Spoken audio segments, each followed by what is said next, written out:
proceeding will start shortly. On food, diet and obesity.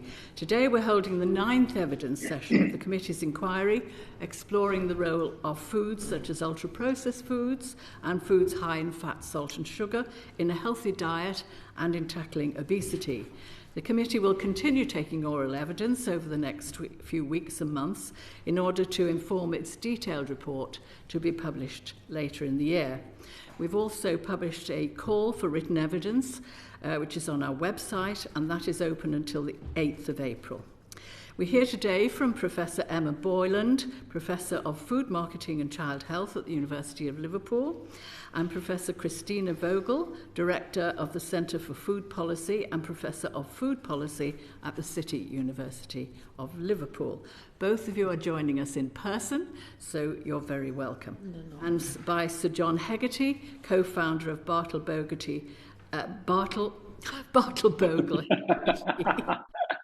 Did you ever have trouble with that, Sir John? Always. He's joining us remotely today. You're all very welcome. We look forward to your evidence. I'm going to ask you to briefly introduce yourselves the first time you speak, just before you answer the first question. But to just remind you, today's meeting is being broadcast and a written transcript to check for accuracy will be sent to you after the session. I refer to the list of members' interests, including my own, as published on the committee's website and as set out in the committee's first evidence session back on the 8th of February. Before we hear from our witnesses, I'd like briefly to repeat what I said at the start of the 7th of March evidence session. Whilst it would be inconsistent with Lord's committee procedure to compel our witnesses to do so, we will, for the sake of transparency, be giving our witnesses the opportunity voluntarily to declare any interest that they deem relevant to the work of the inquiry the first time they speak. So we look forward to that, if relevant. So having done all that, I'd like to ask you the first question and remind you to give a brief introduction before you answer it. And the first question is this: what is the influence of the food industry on dietary trends, and how is this influence exercised? I wonder if you'd like to go first, Emma. Of course. Good morning, everybody.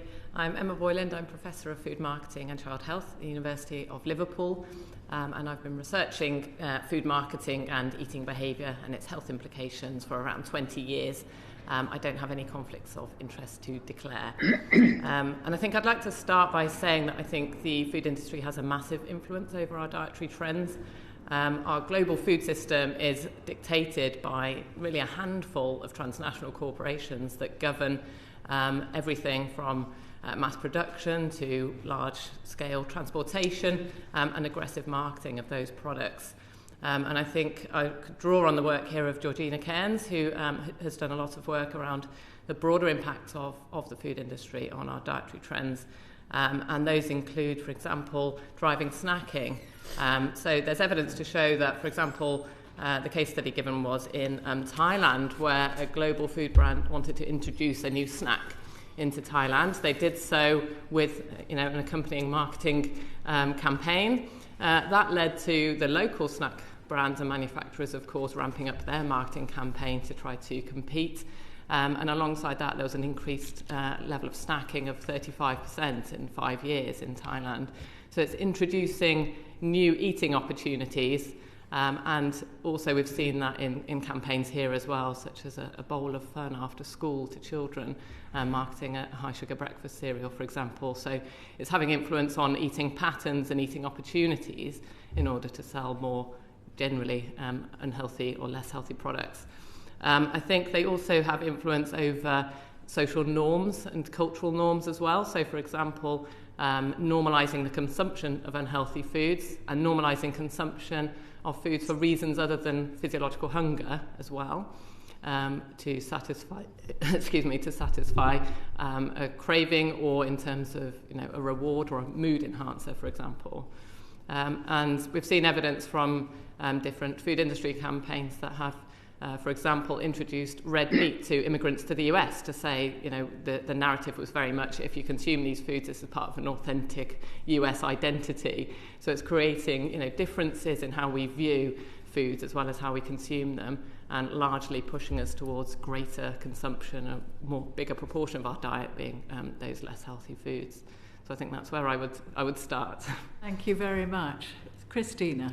Thank you. I'm Christina Vogel, Professor of Food Policy and Director of the Centre for Food Policy at City University of London.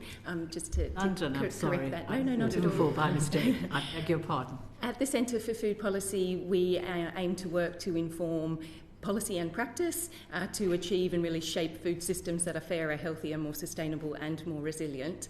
I'm a registered nutritionist. I've been working as a public health nutritionist for over 20 years, and I lead a range of research projects that aim to inform the development, implementation and evaluation of UK food policies in particular to really improve population health, address dietary inequalities and to help protect our planet. My research is not funded by industry, nor does the Centre accept any food industry funding.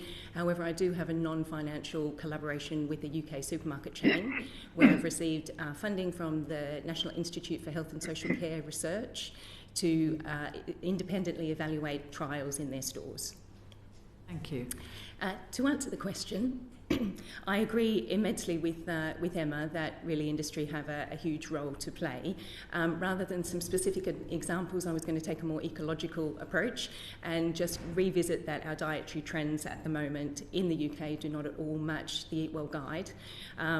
We know that over the last 10 years, those trends have not really shifted through the National Diet Nutrition Survey, and three key examples where we're not meeting those dietary guidelines is through consuming too many foods that are high in sugar, with our sugar intakes being more than double current recommendations, eating too few portions of fruit and vegetables, with only a third of adults and 12% of children meeting the 5-a-day recommendations, and eating far too few whole grain foods, meaning that our fibre intake is very, very low. It's 9% amongst adults and 4% amongst children, very, very low.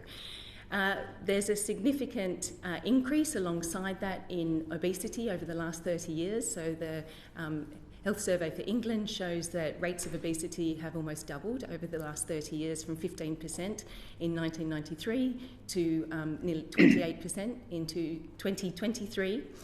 And we need to remember that the significant burden of poor diet, obesity and ill health falls amongst the families who are the most socioeconomically disadvantaged in our society. And there's really some stark inequalities that are shown through data with childhood obesity, in particular children living in the most deprived areas, being much more likely to be overweight and obese than children living in the most affluent areas. And that, again, that difference has almost doubled in the last 15 years, going from 9% to 17% difference over the 10 years of 2008 to 2019. We also need to recognise that adults living in the most disadvantaged areas can expect to live 8 fewer years of life than adults living in the most affluent areas. And really these trends are unjust and they are not the fault of an individual. And I say that because concurrent to these trends has been this huge market capture of industry across the food system, from seeds to production to trade, transportation, as Emma highlighted, to wholesale, manufacturing and retailing. Across the whole system, we see very few, a handful of companies really maintaining and holding the decisions in that across those sectors.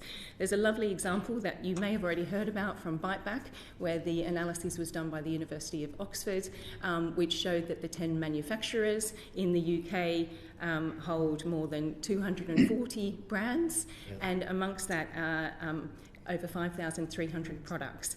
And in 2022, 2/3 of all of those products were deemed HFSS, high in fat, salt and sugar. This really does help to illustrate that these companies are heavily reliant on aggressively selling these unhealthy foods to families, and that it infiltrates every aspect of a family's life. There's no element of a family's life now where they can avoid being exposed to high fat, salt, sugar foods or unhealthy foods. Just to say that the corporate concentration provides enormous power to these companies, and they really use this through two mechanisms. One is through influencing the discourse around policy and also influencing the regulatory context, and we've seen that across countries, in countries across the world. And the second one is really, as I said, infiltrating everyday lives for people. And we know that people are very, very well aware of what the dietary guidelines are. They know what it is to feed their family and themselves well, but they're finding it really tough. And I just wanted to illustrate that much of the policy process has excluded citizens from, in actually many of the decisions. And we do a lot of lived experience research at the centre alongside our qualitative analyses. And I just wanted to bring the voices of families to this debate today, or this evidence today, as forming part of the evidence. Really, there's 4 different elements. I'm going to do just say 4 short quotes about 4 different elements of marketing that families feel really hinder their ability to eat well. One is around promotions, and this is from a mother from southern England, and she says there's always buy one get one free, isn't there, on a packet of chicken nuggets or something. So really illustrating that the promotions are on unhealthy foods. Positioning in retail outlets and food service outlets. Another mother from the Midlands said there's always sweets at the checkouts area. When you've got your kids, obviously you just can't do this, you just can't handle it, the supermarkets aren't daft, they know what they're doing. There's one around availability, so the sheer volume of unhealthy foods that are available to families. A mother from London said, so fast food, you've got all the junk you could possibly want, but there's not enough healthy options. And then finally, about the cost differential between healthy and unhealthy foods. And this is a lovely quote from a mother who spoke to us from, again, southern England, and she said they love watermelon, her children, but they're all £3 a go.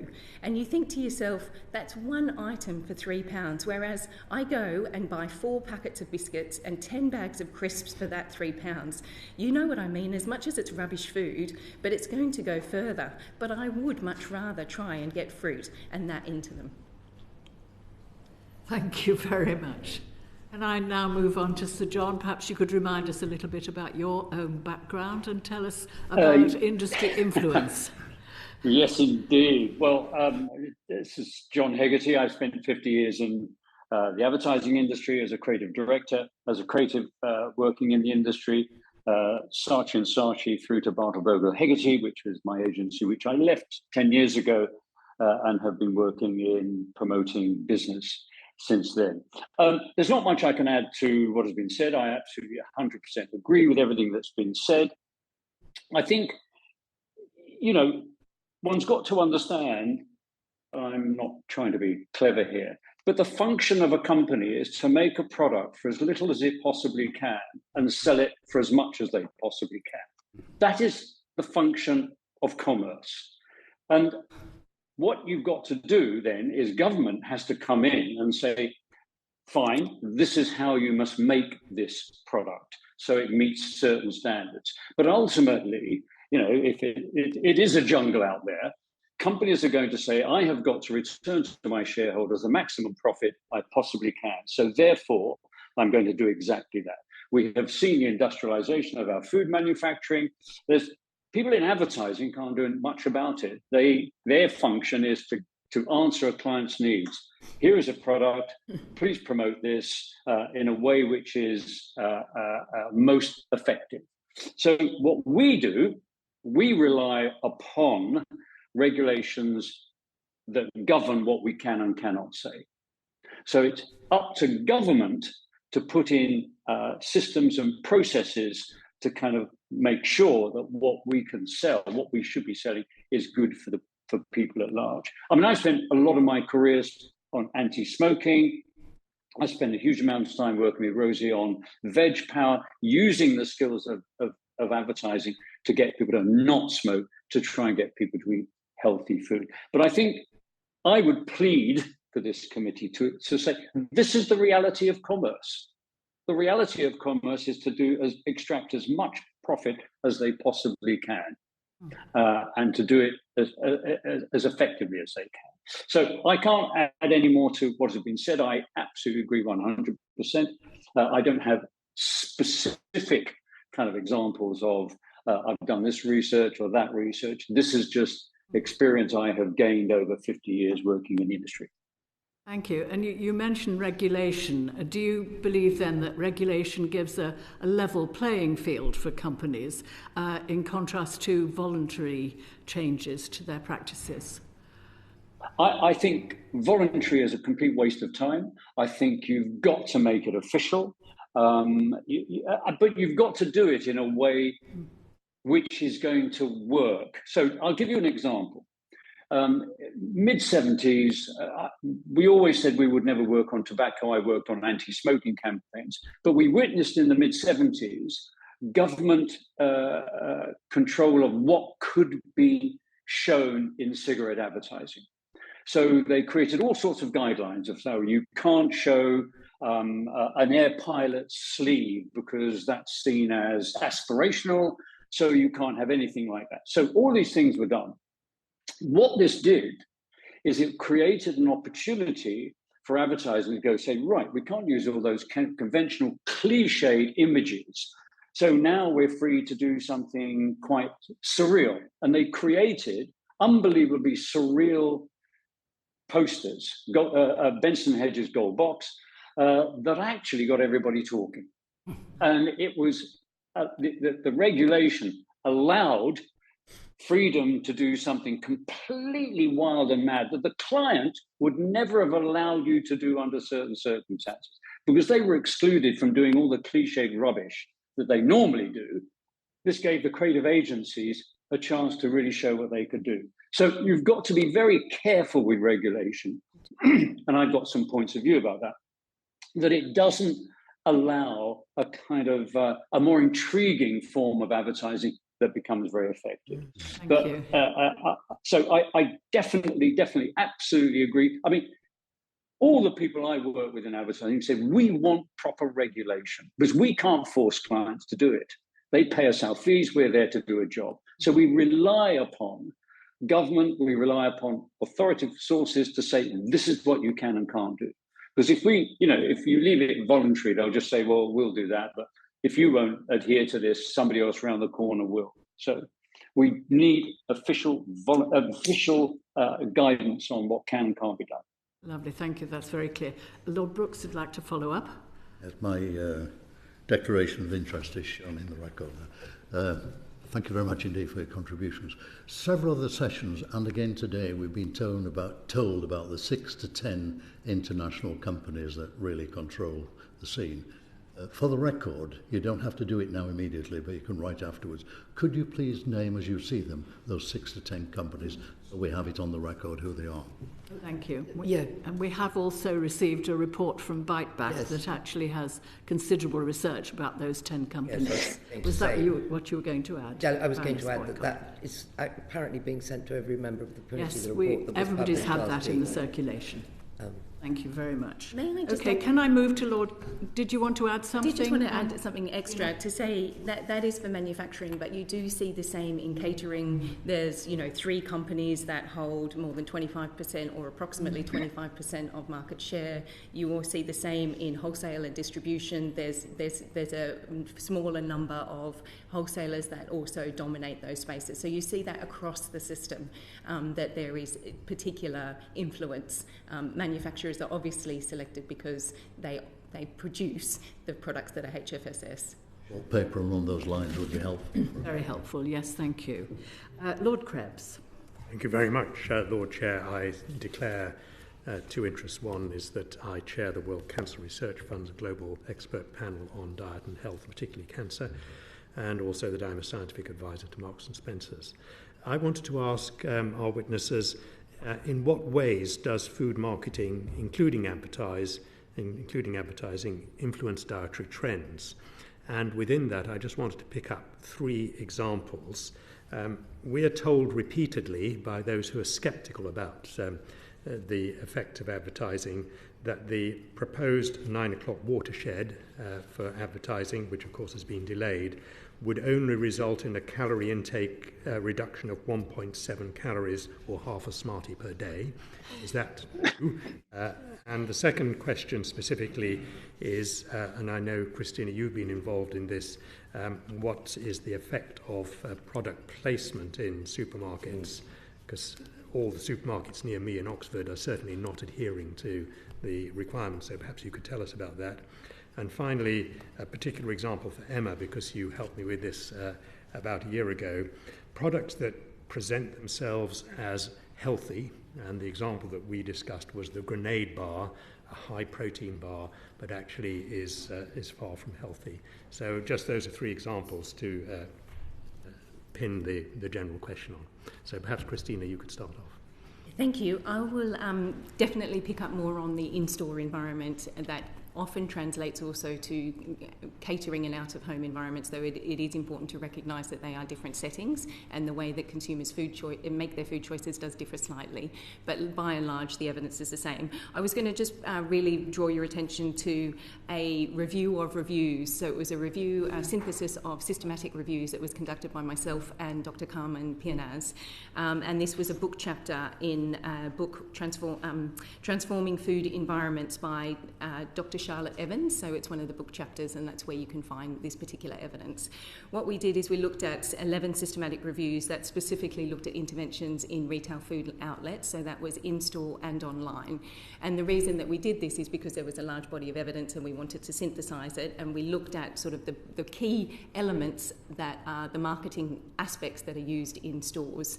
So in essence, what we found that point of sale signage, so things like shelf tags to prompt you to purchase healthier products, really have very limited effectiveness on their own. If they're used as a single strategy, they really have very little effectiveness.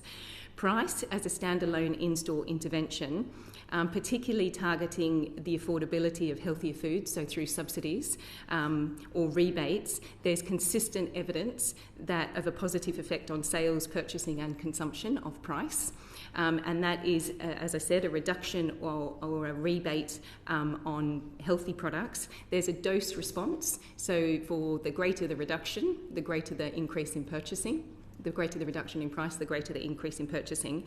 There's also fewer reviews that have concurrently decreased the prices of unhealthy items while decreasing the price of healthy items while increasing the price of unhealthy items. So 2 good papers, 2 studies that have looked at that, and overall it shows that there's a beneficial effect on pricing, on purchasing in particular, where you buy fewer unhealthy items and you buy more healthy items. So good amount of evidence for price.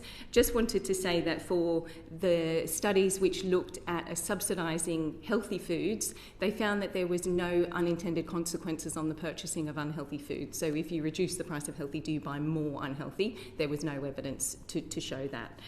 For availability, this is a tricky one where you are trying to reduce the availability of unhealthy foods, where we know that our supermarkets and many of our catering outlets look nothing like our Eat Well guide.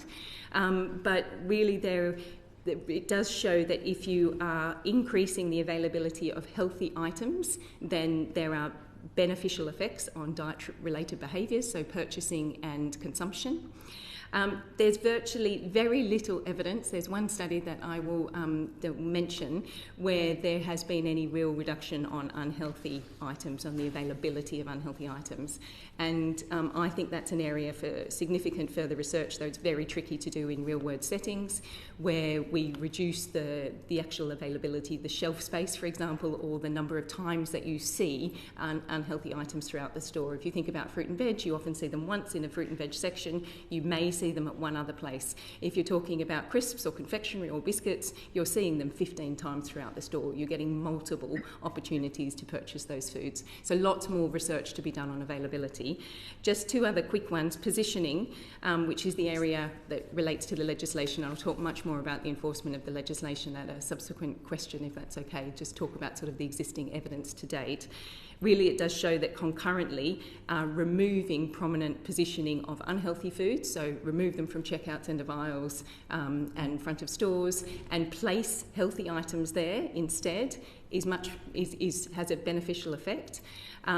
What we also see is that if you co-locate healthy and unhealthy, it has virtually no effect. So there's been some nice checkout studies which have shown that if you've got healthy items alongside unhealthy items at the checkout, you see virtually no impact or no change. So the healthy items don't really sell and the unhealthy items sell considerably. The last element was to say that on positioning, studies which have combined availability and positioning strategies have increased effect size. So that means that if you are improving the positioning of fruit and veg, for example, and expanding the range, whilst reducing the opportunities to purchase unhealthy items through positioning, and they're only available in the one in-aisle section, then that has a more beneficial effect on purchasing patterns for health. And then the last one was just to mention that price promotions. So there's only observational evidence on price promotions at the moment in real-world settings. And what we see is that they are more prevalent on unhealthy items. Temporary price reductions are more prevalent than multi-buy reductions, and again we've seen that increasing with the incoming legislation that's due to come in. There's been a phasing out of multi-buy promotions in stores. Not consistently, I must say, and that price promotions appear to increase purchases by between 18 and 53%. And there's the greater magnitude, the closer to 45, 53% is for unhealthy foods rather than for healthy foods. Thank you, Emma. Thank you. So I think the first thing to say is that food marketing and advertising impact behaviour, and they do so through exposure and the persuasive power of that marketing. So we have data from UK children from the last couple of years on a project that I led, funded by the NIHR, to show that children are experiencing food marketing in almost every media and setting that they are present in. So TV, online, outdoor, audio media such as radio and podcasts, through sports and in-store and so on, even on the back of bus tickets, on tickets from cash machines and so on, in places that you may not think of. So it really is everywhere. And there's also a patterning by socioeconomic status as well. So you may have seen the recent report from Ad-Free Cities showing that over 80% of all food adverts are in the poorest half of England and Wales. And there's also greater patterning of exposure to adverts on TV as well by SES. And what that advertising tells children and tells us is that those foods are tasty, desirable, affordable, have no negative consequences for consumption, and are actually meeting a health need in some cases, such as these protein bars that are marketed as healthy but are in fact HFSS and akin to confectionery. We've done a number of studies that have shown that this prompts things like changing choice in children between products, changing preference, changing actual consumption towards marketed products. And importantly, it's not just the product that's being advertised either, or indeed the brand. Food marketing and advertising promotes just consumption of what's available. And we've shown that a number of times. And that's intake that's not compensated for. So when children snack in response to food marketing, they don't then think or consume less at the next eating opportunity in order to balance out their energy intake. That's additional energy that's being added. And meta-analyses have shown that to be somewhere in the region of 50 additional calories. And we know from epidemiological evidence that it only takes somewhere between 40 and 70 additional calories per day to contribute to weight gain in children. And food advertising meets the Bradford Hill criteria for causality as well. So we can be sure that it is food marketing and advertising causing that eating intake effect that would lead to weight gain in children.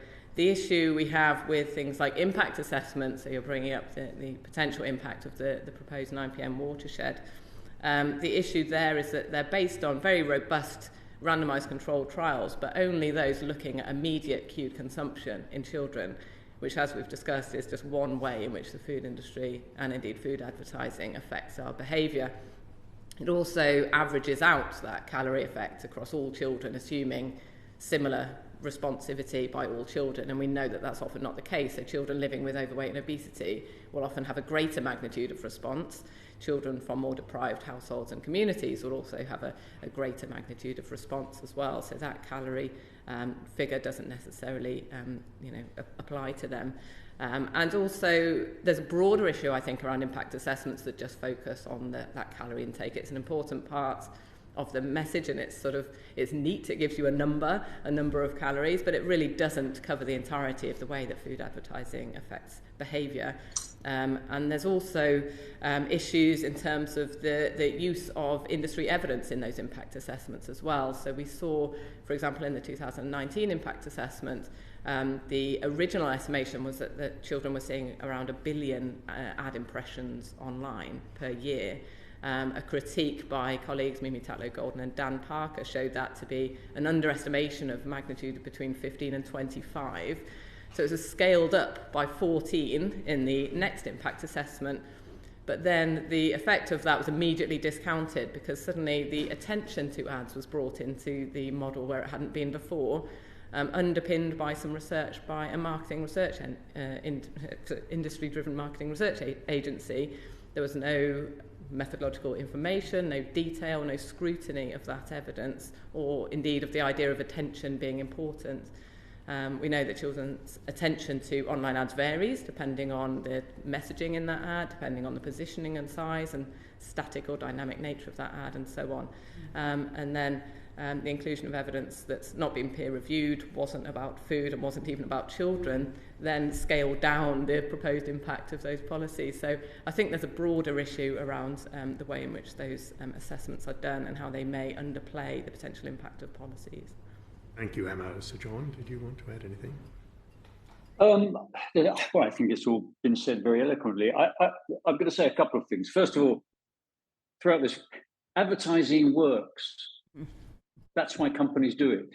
It works. So it is not surprising that we see these products being successful. It's not surprising that we see children partaking of them. It works. So we've got to understand how to restrict their exposure to it. I have been a great supporter of the watershed. I've written about it. I've written had various articles published on it. You know, this thing, I think the gentleman said, if we did this, it would a Smartie a day or something. I think things like that are an absolute nonsense. What I've found in advertising, research can prove anything. Research, I can get you research that proves that the world is flat. You know, I mean, we can do it. So when people come out with those reports that say it will only reduce by a Smartie a day, it's just absolute nonsense. It's shown if you advertise something, it makes it acceptable. That's part of what it does. And it isn't just making it acceptable to the people who are buying it, but the people who are knowing about it, who are seeing it. We call that the fame factor. And its function is to make something more acceptable. You know, that phrase, not quite so relevant today as seen on TV, was always a sign of this could be trusted or this could be of value. So advertising works. Watersheds are important. What I think you've got to do and ponder is how do you not make that work against the broadcast companies as opposed to social media? Because obviously in social media, the watershed is a nonsense. So you've got to think about that. Because you can't penalise broadcasters in the way that you're not penalising social media companies as well. So I think everything's really been said. Advertising works. I can get research to prove anything. Honestly, I've seen it 1,000 times. And the function of advertising is to make it acceptable, but not just to the audience, but to a broad audience. So to parents, to kind of everybody around it. So if you see a child eating a packet of crisps, oh, they're healthy crisps. Everybody is contributing to the sale of this. So I think I've said enough, really. Thank you very much indeed. Baroness Boycott? John, can I ask you a question, and maybe also to Christina?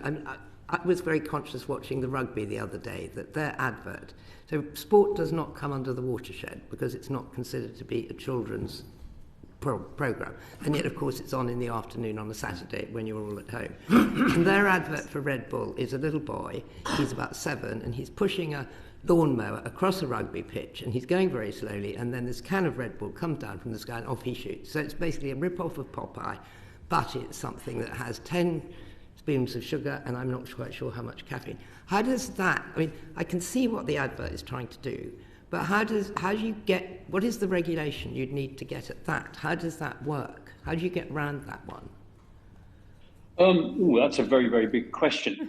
I think one of the things, the reason I told the story about cigarettes in the 70s is that you've got to be very careful that your regulation doesn't actually encourage more inventive marketing, because that's really what the regulation in the 70s did for tobacco. It encouraged creativity, it encouraged. So my very, very fast observation of this is that whatever standard, however you regulate things, can you think about using humour? Humour is the greatest device of getting people to be on your side. The danger for government is it comes across as just lecturing us. So you've got to think about how you get around that issue. Now, here's a very, very simple solution that I'm going to give you that you can dismiss whatever you want with it. But we all see now when you send emails, you get smiley faces, don't you? You get a little smiley face that goes, "Loved seeing you, all had a terrible time last night," and that sort of, it is the new language of the people we're talking to. Why can't the government create a system whereby it's going to be a smiley face from "this is very good for you," smiley face, to this is, could make you throw up, as an example of from good to bad, and engage the audience. And I always use the word audience. I loathe the word consumer. It's the most vulgar word you can ever use, because I think an audience, you're respecting them, as opposed to consumers, you're just trying to exploit them. So finding a way of creating a hierarchy of what is good and what is not through the amount of sugar in it. So if Red Bull's got, lots of sugar in it, therefore bad, I would have a little character that's throwing up. And this way is the symbol of kind of why you shouldn't be using it, and use humor as a way of convincing people. Because once you do that, you get them on your side. And they're with you. And then you can turn that into something. So that's my very fast observation of if I was there, if I ruled the world, which I obviously patently don't, I try to influence the world. That's what I would be using humor and doing something like that. And make it very simple and use the language of the people you are talking to. I'm sure you're right about the smiley faces. When we drive into a speed-restricted zone, my husband always likes to see the smiley face underneath the 20 indeed. Sign. Thank you. Can we move on to Lord Colgrane's question, please? May I just add something quickly? Is that okay? Directly in response to your point, Rosie, I think that there's a need for policy coherence, and we're still waiting for the government to implement legislation that restricts the sales of energy drinks to children. And there's some research that shows that we've published and others have published that really for effective implementation, that should be aged 18, should be consistent with alcohol because it's easier to enforce rather than 16. And if you had coherence across policies and that came in, then the advertising policy can say, well, children shouldn't be seen anywhere near Red Bull, right, in the same way they shouldn't be seen near tobacco or alcohol. So I think there's also an element of policy coherence in the development of legislation. Thank you. Lord Colgrane. That very usefully comes into my question, actually, and I declare my interests as set out. On the question of government, what is the government's current approach to regulating food advertising and promotions, and how effective is it? Perhaps you could start.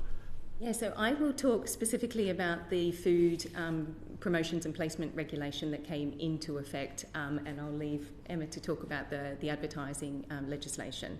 So this regulation came into effect. I've got some little props that hopefully you can all have a look at. So this is just a quick little cheat sheet about what does this regulation mean, particularly for the placement component, so the positioning component, which came in October 2022, 1st of October 2022. And basically there's a range of components. It applies to businesses that have 50 employees or more. For the in-store, they need to be more than 2,000 square feet in size. And for online, they need to have more than 50 employees as a business. So that's the in-scope businesses. The in-scope locations has been, complex, but in effect, it includes the first 5% of the front of the store, the end of aisle, which considered the end of aisle rack and 50 centimetres around the end of aisle, and checkouts, and 2 metres around that checkout area. So it's quite clearly defined in the regulation, which is necessary for enforcement and for effective implementation. The in-scope products are HFSS in 13 different product categories. So it's to use the 2004-2005 Ofcom regulation. So in effect, it's great. It also applies, as I said, to online retailers, and the positioning components is the online equivalent. However, the robustness of that legislation in terms of its effectiveness is more challenging online than in store. We conducted a pre-implementation evaluation. We interviewed 108 stakeholders across the system. So this includes citizens, retailers, manufacturers, enforcement officers who are local authorities, have been tasked with enforcing this legislation on the ground. And just to say, the Advertising Standards Authority are tasked with enforcing the online component of this legislation. So we talked to a range of stakeholders, and by and large, across the system, everyone said, we need this. We need a level playing field. It's not going to solve the obesity or poor diet crisis, but we need this legislation. It's a good first step. However, there were concerns still about price differentials between healthy and unhealthy products. There were concerns about impact on exemptions on inequalities. So there's particular exemptions and loopholes in this legislation that really make it quite challenging. And if you look to this, the back side of the one that I've just given you, so you've got this on the front and then this on the back. If you look on the left, you can see in October 2022, those two pictures look pretty good. At the front of the store, you're seeing pumpkins and water. Mm-hmm. At the end of aisle, you're seeing candles and home goods. So things were looking much better in terms of healthier alternatives or non-food alternatives. However, by Christmas 2022, if you look to the right, you can see that there was a huge exploitation of loopholes. So what we're seeing here is at the top, you're seeing big drops of alcohol as well as confectionery right at the front of the store. So alcohol is not in scope, neither is tobacco. And what you can particularly see is the one to the bottom left of that on the right-hand side. That was really huge stackers where supermarkets had very creatively removed and widened that first aisle that you come in on, and they'd placed huge bundles of confectionery, the Christmas confectionery in particular, around Christmas. So all you saw was confectionery as soon as you walked in the door, but these big bin drops are completely in scope of the legislation, so it's another loophole.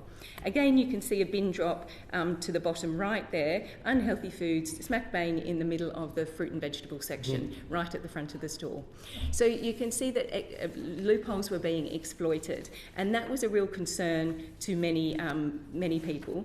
Then we also heard that there were real concerns about the complexity of the legislation, that it was perhaps hard for enforcers to really enforce. There's no current free calculator to assess or to determine which is a HFSS product and which isn't. I know through some of the consultations there was a proposal that we have an indicator on the labels for HFSS products, which would make it much easier for enforcers to accurately enforce the legislation. There's also insufficient funding for enforcers. So in the first year, all 317 local authorities were given a total of $179,000 to actually actively enforce this legislation. When we spoke to enforcement officers, they said to us very clearly, we have knife crime, we have Natasha's allergy legislation. They have immediate risk and immediate threat to the lives of our people in our local areas. we're not going to really do this one. And that's not that through will. There was a real conscious want to do this, but it was also about resources and having inadequate resources. We also have seen that there's a difference in priorities between businesses and enforcement officers. So some areas are really actively trying to enforce this, and we have seen a few infringement notices given, but they're very, very minimal. They're under 12, I believe, though I don't think the Freedom of Information request has been through since the first 3 months of the legislation coming in. Then we also see huge differences in businesses. So this was Easter last year. So this is the second sheet that I've given you, and you're seeing huge infringements. So there's not enough money for enforcement. Enforcement is not happening, and we're seeing Easter eggs at checkouts. We're seeing drinks at the end of the checkouts. So we're not seeing this consistently implemented across all stores. And there are particular players that have the most to benefit financially who are most likely to implement. That's not to say that at head office and at the higher level that there's not a real will for implementation. But if you're a store manager and you are competing against your fellow regional store, and you know that you and your team might get a bonus this quarter if you actually up your sales, and you know this is going to sell in your store, this is one of the only areas that you actually have a little bit of freedom of in your store. So again, you can see sort of the complexity, but without consistent enforcement, actually we're not seeing decent implementation of this, or not consistent and equitable implementation. The other concern was around small stores. So the small independent stores are exempt from this legislation. About a third of the convenience store sector, that's symbol stores, so Best One, Spa, stores like that, who are franchised.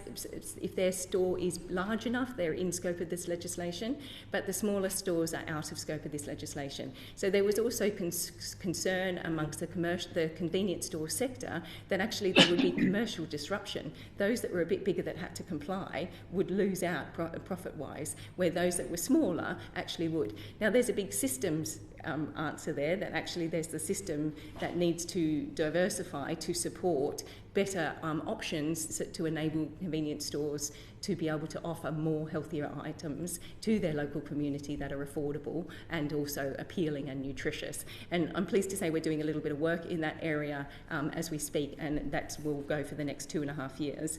The last thing I really just wanted to mention was there has been some effectiveness, so there hasn't been a formal evaluation of this legislation yet, though I know colleagues at the University of Leeds are working with IGD to use supermarket sales data to look at the effectiveness at a store sales level. We're hoping to do some work using Kantar data at a household level, but waiting to see whether that work will be funded. But what we have found through Kantar have released some information last year, July last year, that showed 2 points which were very interesting, that it has triggered reformulation, so that in the savoury snacks and crisps component, so sector or products, what we actually saw was that they accounted for, HFSS lines accounted for 96% of all savoury snacks before the legislation, but by July 2023 that had been reduced to 88%. So still not tiny, but an increase there, and really that was through introduction of whole grains in savoury snacks. And then we also saw pizzas, the pizza line. About 51% of pizzas sold before the regulations came in were considered HFSS. But after the legislation, that's now fallen to 42%. And I know Nomad's Food in particular pledged to make sure that all of their pizzas were non-HFSS. The additional element that came out there was that confectionery sales by July 2023 had dropped by about 4 to 5% at a sector level. Thank you. Before we continue, could I just remind everybody that we have until 11:15 only, which is 23 minutes from now, and we have 3 more questions to get through. So if there's additional information that there isn't time for our witnesses to give us, you do have the opportunity of writing to us. Thank you. Thank you. So can we move on? So in terms of the advertising regulations, of course, we have the regulations on television that prohibit HFSS food product advertising on dedicated children's channels and in and around programming of particular appeal to children based on the proportion of children in the audience that have been in place since 2009. We also have self-regulation of online advertising that has been shown repeatedly to be ineffective.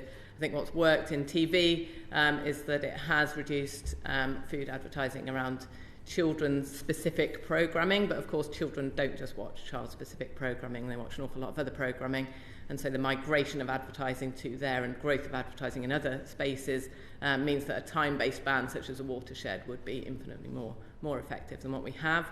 And in terms of the online regulations, we've already seen reports from the ASA to note that there have been multiple violations of that, and it simply is not under control through self-regulation. As John mentioned, that's he doesn't believe that would work. Systematic reviews, including one I've led myself, the World Health Organization, have also shown that regulations really need to be mandatory in order to be effective. I just wanted to pick up on something he said also about social acceptability of advertising of products. It has been shown that it's not a parent's attitudes to fast food, their own attitudes to fast food, that influences their propensity to buy it, but their belief that it is a socially acceptable thing to feed your child fast food, and that other children are consuming fast food regularly that determines the outcome. So that's certainly true. So I think we need to do a lot more with online. We've seen the example of the Prime drink that you may have seen around. It's an example of the power of online advertising. So it was invented by a couple of YouTubers and made £200 million in the first year. The interaction of two YouTubers with a big following, of course, so they have influence over their audience. They also worked with a number of other prominent influencers to mean that they are getting the benefit of the kind of algorithmic demand of those platforms, and so they get massive exposure, create massive demand and make massive profits. We're also moving into newer online spaces as well. So if you think about young people are using a lot of things like video game live streaming platforms, and so they're watching other people play games. And we've done research that's shown that foods and food brands are on screen for 52 minutes out of every hour, often multiple simultaneous exposures in different areas of the screen. And we're also potentially moving into a more kind of synchronous digital experience as well. You may have heard it called the metaverse. There is some discussion about what that will actually look like, but certainly celebrities and brands are already using that as a brand extension, and a well-known soft drink was launched there before it was physically available in stores, as an indication that that's where their presence intends to go next. So we know that children see at least 17.4 unhealthy food ads online per hour. That's data from Australia, but we expect that to be similar to the data that we're developing here in the UK on a similar thing as well. So, let me just ask Sir John to comment. Well, I think everything's been said, really, and I absolutely agree with it 100%. I keep going on. We need mandatory legislation. Voluntary, people will, some people will get around it. They always do. And I think we need government to lead the way. That's what we expect government to do. And I think my only plea is that you simplify it. I think one of the problems one always has with this, you can see the complications. Somebody once explained to me the wonderful brilliance, the simplicity of do you pay tax? And it said there are three categories. One, if you're an employer, you pay tax. Two, if you're self-employed, you pay tax. And three, if you don't appear in the other two, you pay tax. Everybody understood it. Everybody, you've got it, right? Yeah, there's no escape. I pay tax. So in developing your legislation, all I would plead with you is think creatively, think inventively. And is there a scale one could create about health and food? And just simply say your tax will be based on where you are in this scale. And, we must understand, I go back to my point, companies are there to create greater returns for their shareholders. That's it. Once you understand that, you can begin to develop legislation that's going to force the shareholders to go, we're not going to make so much money if we keep making this rubbish. And the last thing I would say is, advertising keeps getting blamed. And I'm not saying advertising is blameless. It's a tool, but it keeps getting blamed. And that's a diversion. And political parties have used that as a diversion. Oh, we're going to stop this happening. We're going to stop that happening. And people in advertising say, why don't they just stop people making crap? Wouldn't that be a better idea? and then we could sell something good. Nobody in advertising wants to sell shit. Yeah. They want to sell good things. You know, they're a part of society and they know it works. So devising a simple structure for saying, this is what we want, it's got to be mandatory and you're going to be taxed. Companies will only respond when it hits their pocket. Can I just come back and appeal to their conscience? Can I just come back to you on the anti-smoking campaign, which you were obviously very involved with, and we've had a number of people giving us evidence who've pointed to the success of various governments who participated in that whole exercise. If we're going to try to get the government to legislate, to what extent, on the sort of pull and push basis, do you think it's going to have to be government legislating, or it's going to be the government restricting the advertising companies? I think if you restrict advertising, of course, that will have an effect. But ultimately, you've got to decide food is a fundamental need. You know, cigarettes are not. You can live without them. In fact, they kill you. So when you're dealing with something as fundamental as food, then the government have got to play a central role in determining what is good and what is not. And that, I think it has to be, you have to push, if that's the way you want to describe it, companies to do the right thing. Thank you very much indeed. Now, we only have 15 minutes. We have 3 questions. So I'm going to ask if the witnesses could say which of them would like to respond to the question, each one, and then perhaps write in if you have anything further, and if we don't come to you. So the next question is from Baroness Boycott. Yes, okay, so I think you probably all know the question. It's an important one. What are likely to be the most effective strategies for regulating food advertising and promotions in the future? We've had a sort of answer from John, which is that we need strong government regulation because the advertiser is a tool, and I think that's a super important thing to remember. And what evidence supports your proposals? I mean, if you can all make a quick comment, I think you've kind of got 5 minutes. Emma, come round. Okay, thank you. So I think we've done a lot of work with the World Health Organization, who produced new guidelines last year on food marketing restriction, and put out that it must be based on our evidence, must be mandatory, must seek to protect children of all ages at a minimum. It must be sufficiently wide in scope in order to prevent migration to other places within the same media or other settings. And must use a government-led nutrient profile model. So we're well set with those kind of capabilities in our system to do that. I think one thing that we should be mindful of is the need to regulate at an ecosystem level, not channel by channel.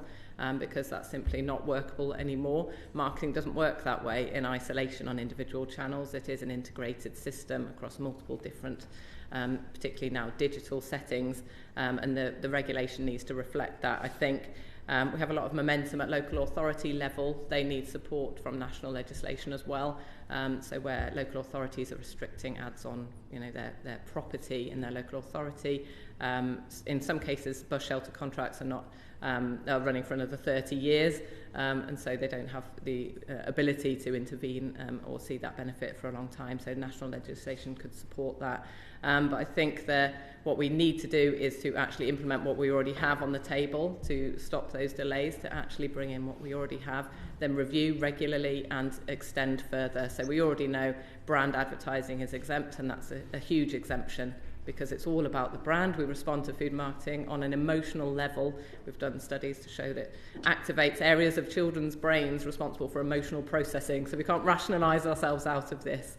But we need to regulate at a broader ecosystem level to be effective, and it needs to be mandatory and to happen quickly.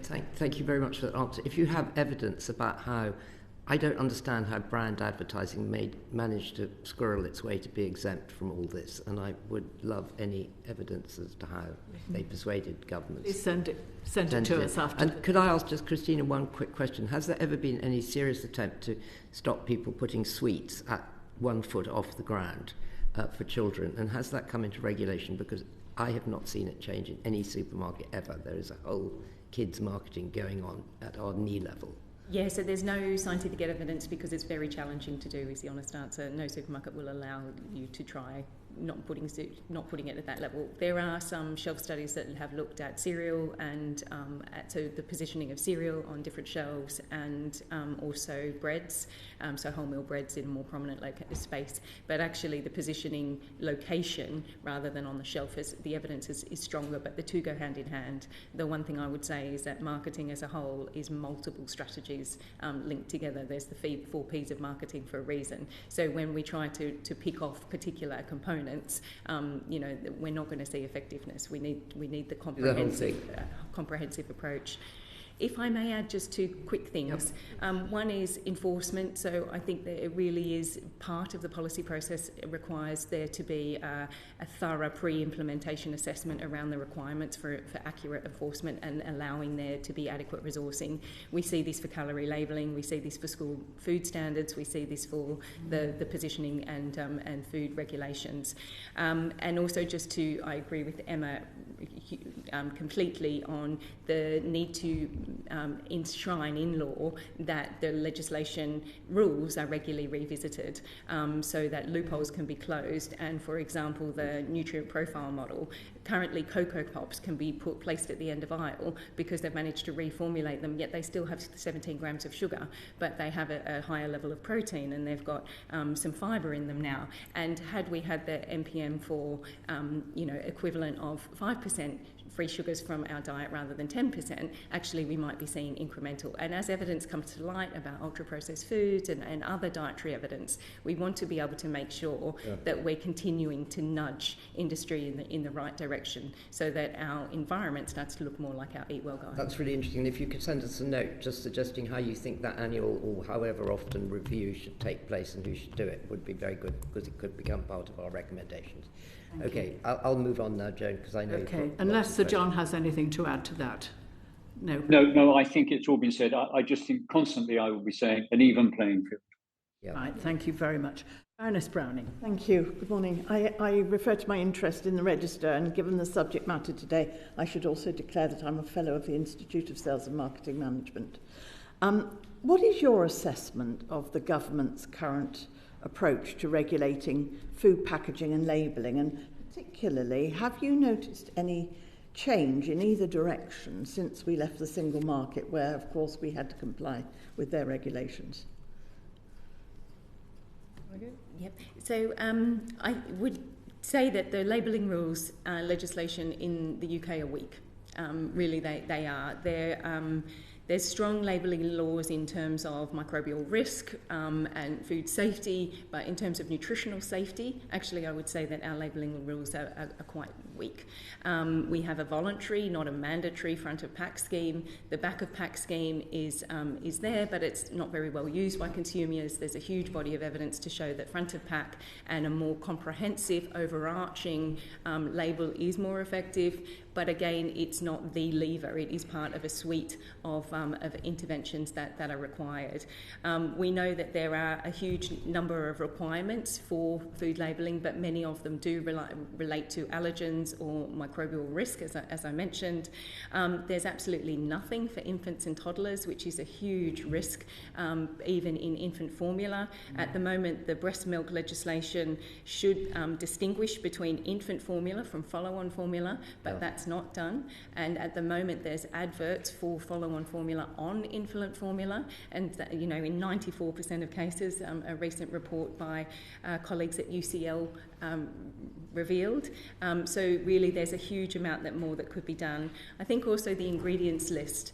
Not a lot of people use the ingredients list, but something around whole foods and fibre and whole fibre foods could be really important in the ingredients list to require that be included. Thank you. John?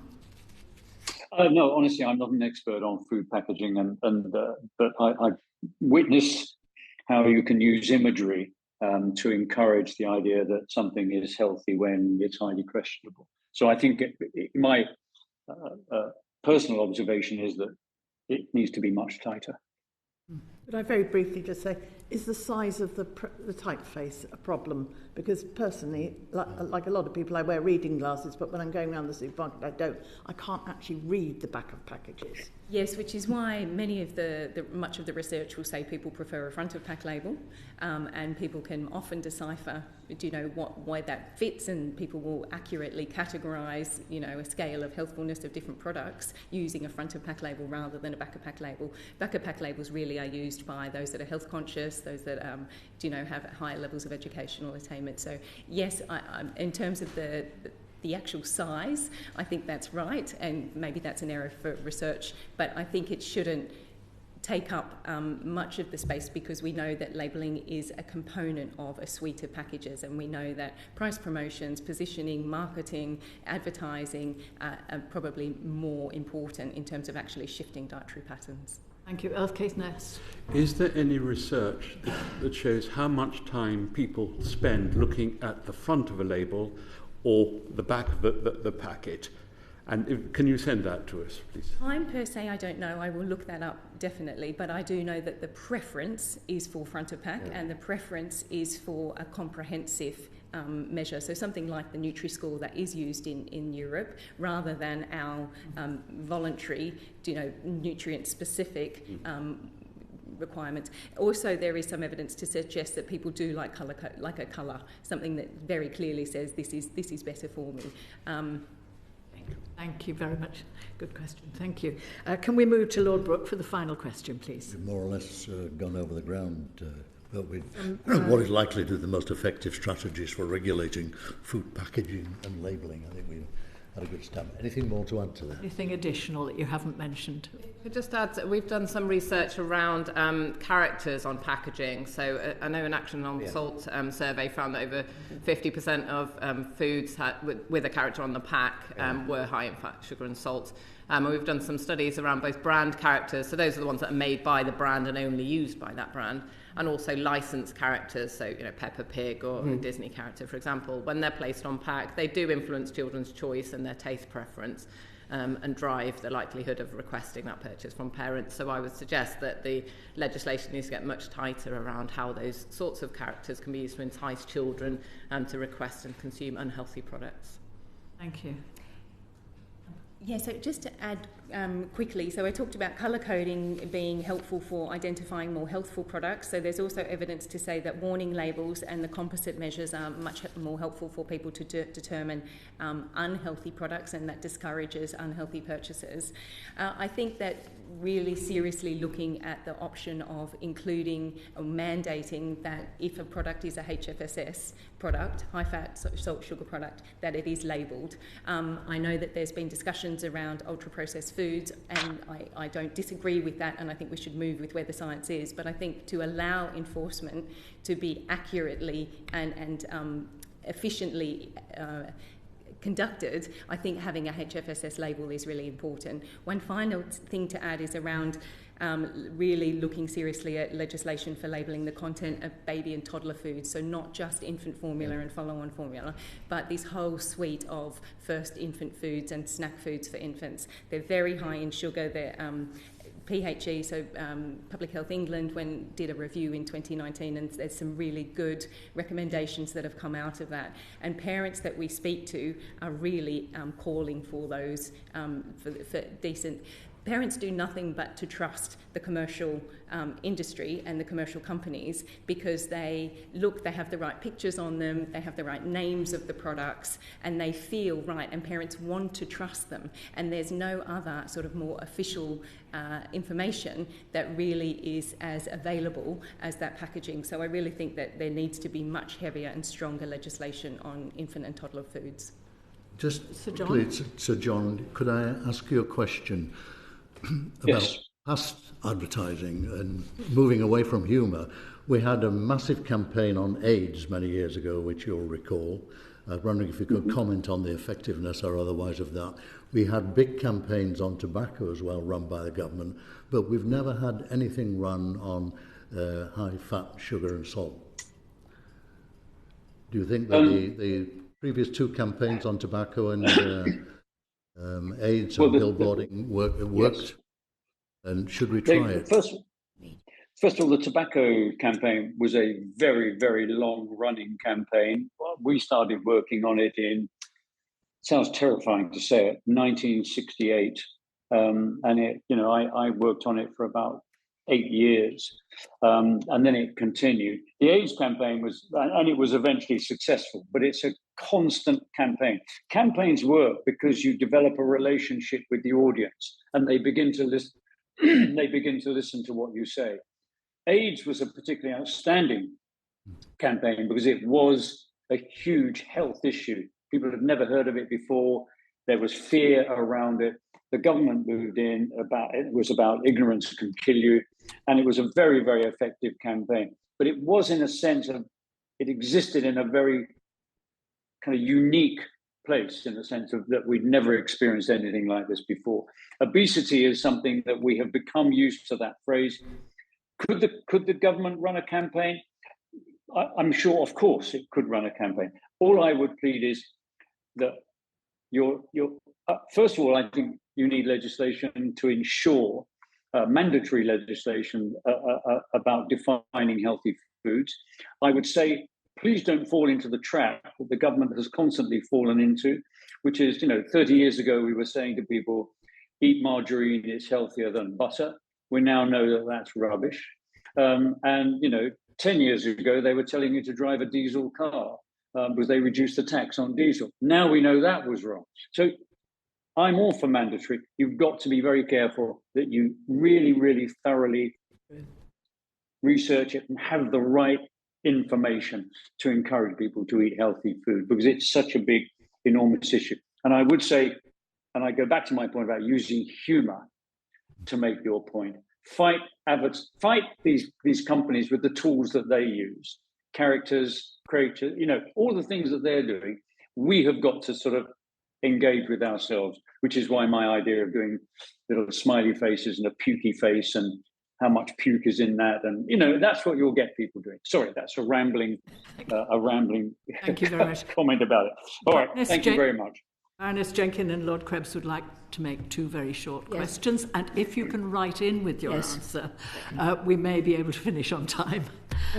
In response to the first question, Emma in particular said there are a handful of companies. We have had, you won't be surprised to hear, difficulty getting the food industry to come in front of this committee. It'd be very helpful if you could tell us who you thought would be the most effective people when you could write in, perhaps. If you have contact details, might so much help us. Be helpful. Lord Krebs? Mine is to, I think, Christina, you mentioned the Nutri-Score system, which is a voluntary scheme in some European countries, and it's derived from the nutrient profiling model. I wonder if you could send us any evidence as to, you said that people prefer Nutri-Score to the multiple traffic light system. If we were going to recommend mandatory labelling, it would be interesting to have the evidence that you referred to. That would be very helpful if you could send that in. May I just add one quick point? I did recommend that we have a HFSS warning label, and I do agree with that, but I do think that if there's no HFSS warning label on Cocoa Pops, that's very confusing for consumers. So I do believe that the nutrient profile needs to be reviewed and updated so that it at least is aligned with our current dietary guidelines before such a warning label was introduced, or that is part of the introduction of it. Thank you. That's very helpful indeed. Can I thank all of you for your evidence this morning? It's been extremely interesting, and also in anticipation of any further evidence you're going to send to us. Can I remind you that the transcript will be sent to you for any corrections you need to make before it's published. So, my lords, we'll continue with our next evidence session panel shortly, and in the meantime, I now draw the first public evidence session of this meeting to a close, and the public element of the meeting is suspended briefly. Thank you, John. The proceeding is currently suspended.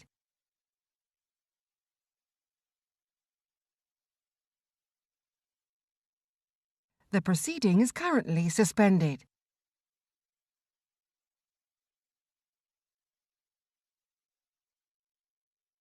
The proceeding is currently suspended.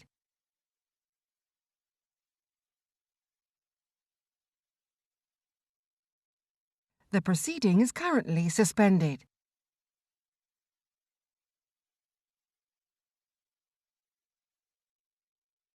The proceeding is currently suspended.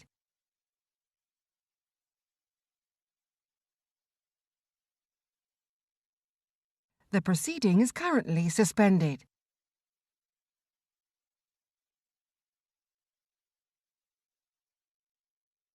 The proceeding is currently suspended.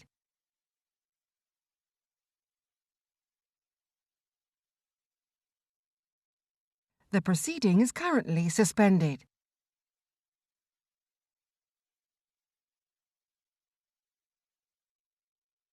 The proceeding is currently suspended.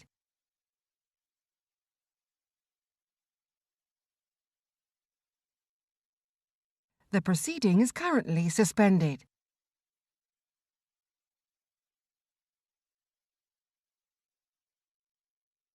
The proceeding is currently suspended.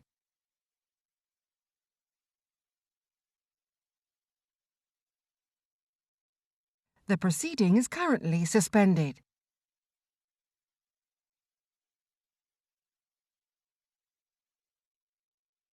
The proceeding is currently suspended.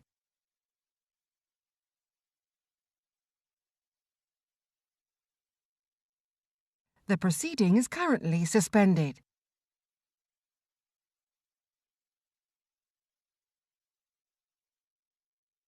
The proceeding is currently suspended.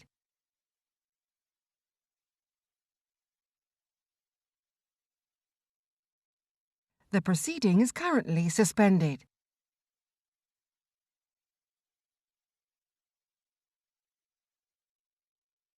The proceeding is currently suspended.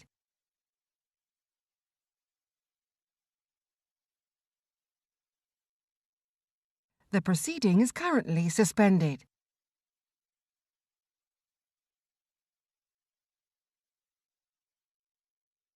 The proceeding is currently suspended. Meeting of the House of Lords Committee on Food, Diet and Obesity. We continue our meeting with the 10th evidence session of the committee's inquiry, exploring the role of foods such as ultra-processed foods and foods high in fat, salt and sugar in a healthy diet and in tackling obesity. We're going to hear now from Professor Barry Smith, Director of the Institute of Philosophy at the School of Advanced Study, the University of London, and Professor Franco Sassi, Professor of International Health Policy and Economics from Imperial College, London. They're both joining us in person. You're very welcome. And we're also joined by Dr. Rob Ralston, Lecturer in Public Policy at the University of Edinburgh, who's joining us remotely. You're very welcome, Dr. Ralston. You're all very welcome. We really look forward to your evidence today. I'm going to ask you to introduce yourselves briefly the first time you speak before you answer the first question. Today's meeting is being broadcast and a written transcript will be taken for subsequent publication and it will be sent to our witnesses to check for accuracy.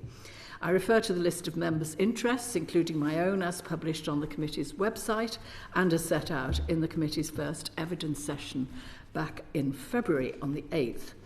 So I'd like to also repeat very briefly what I said at the beginning of the earlier evidence session.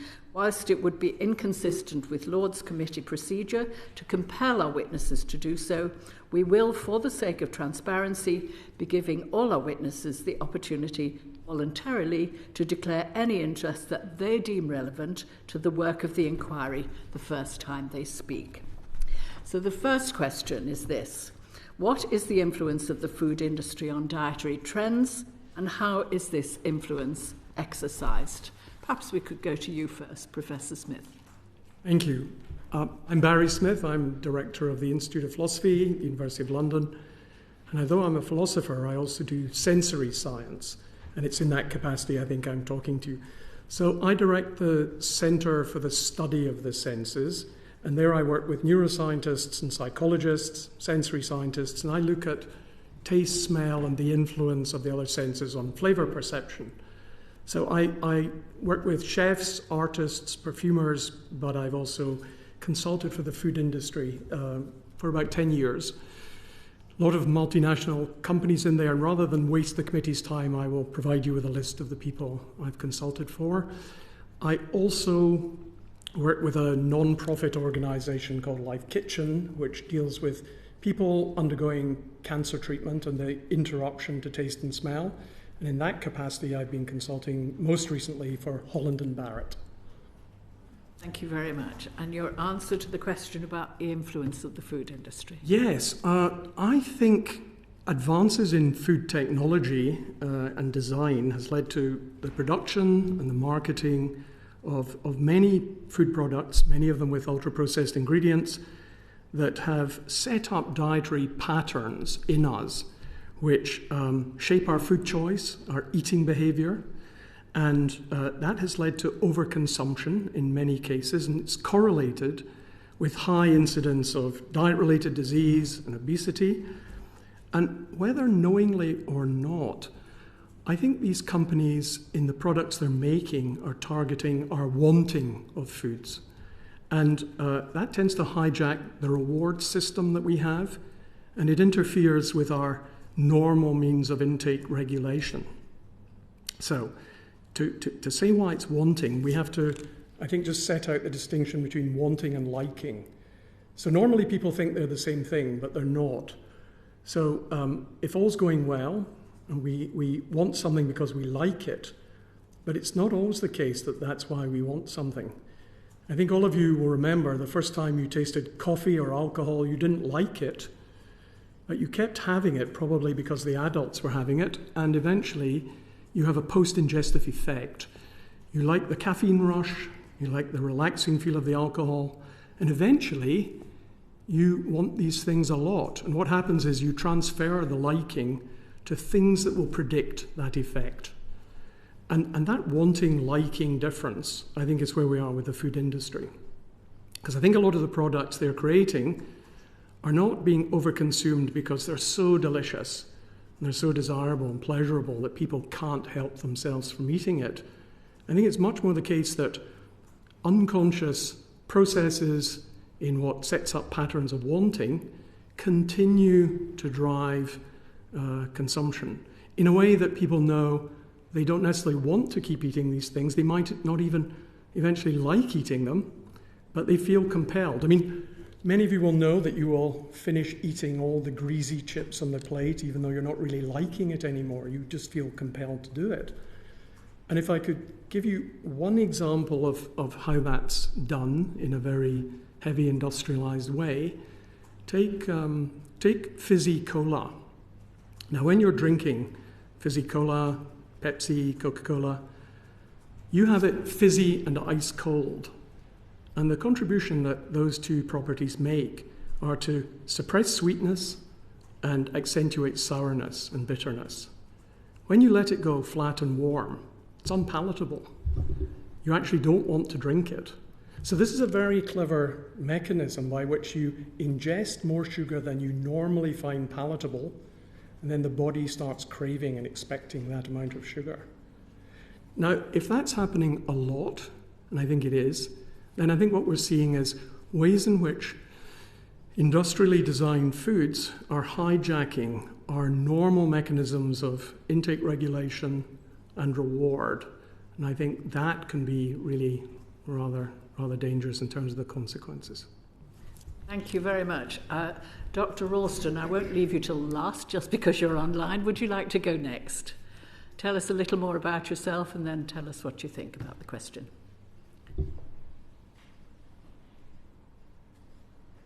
Yes, we have a microphone. Hi, sorry. So I'm Rob Ralston. I'm a lecturer in public policy. My disciplinary background is in political science. I've worked on various aspects of corporate political strategy, governance and policy making. As part of that, I conducted research on public-private partnerships and voluntary regulation in UK food policy.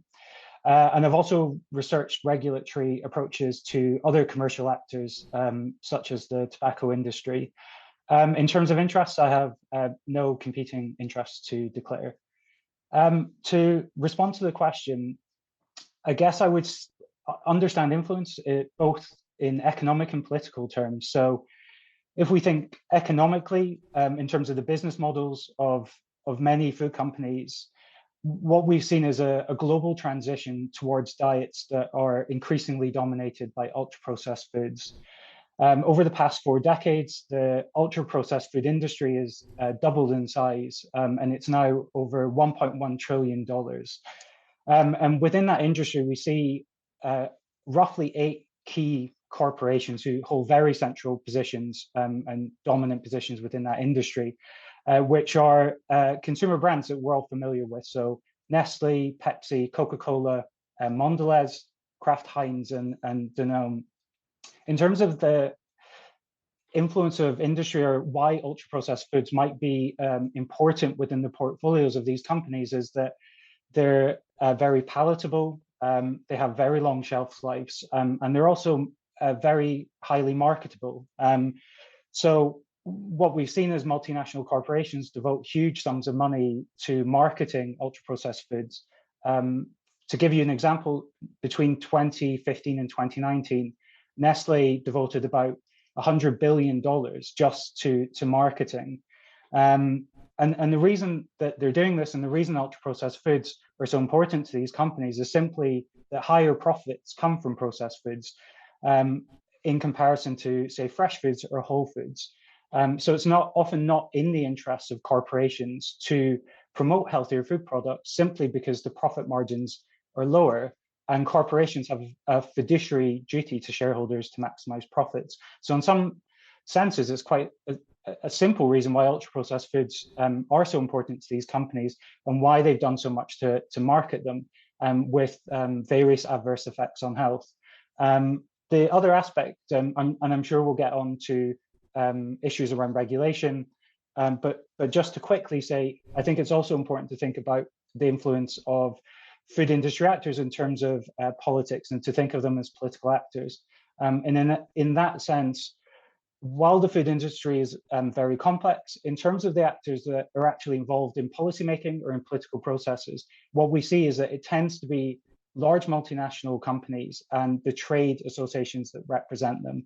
And these are organizations that can devote very significant resources to lobbying, to public relations campaigns, and to being involved in various different types of partnerships and voluntary or self-regulatory schemes. So and they're very happy to discuss further, but I would see the influence both in political and economic terms.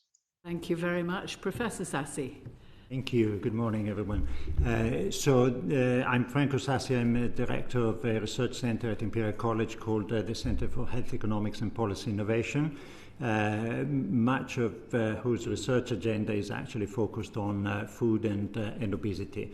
A lot of the projects that we do are precisely in that area. I have no conflict of interest to declare. We are not seeking and we're not receiving funding from industry, but I do work a lot with national governments as well as with international organizations like the World Health Organization. On your question specifically, of course, I'm an economist, so my background is different from those of the previous speakers, and I tend to look at the problem from an economic perspective. So from that perspective, I should emphasize, first of all, that when we say the food industry, we're not talking about an industry as such. We are talking about a complex system that includes, multiple diverse industries. I think we should be aware that there are at least 4 different industries at play there. The primary production industry, so the agriculture industry effectively, the food manufacturing industry, the food retail industry, and the out-of-home food industry, which are different in their characteristics, and they've influenced the diet, our diet, in a profound way, but in different, through different pathways, basically. The other thing that I should mention is that the food market is a market. From an economic perspective, a market operates through a demand side and a supply side which interact in the marketplace.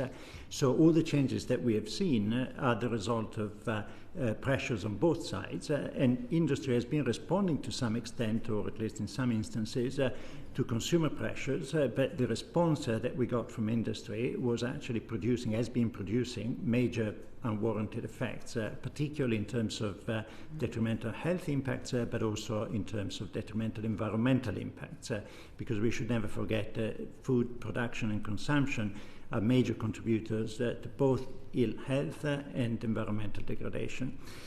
Now, there are at least three ways in which industry has had a profound influence on our dietary patterns.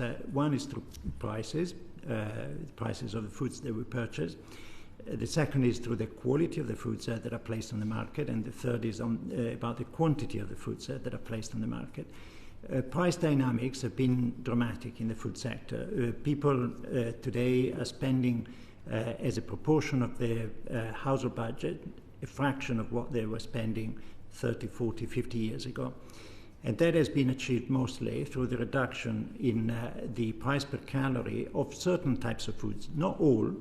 There's been a different pace of reduction of prices per calorie in different compartments of the food sector.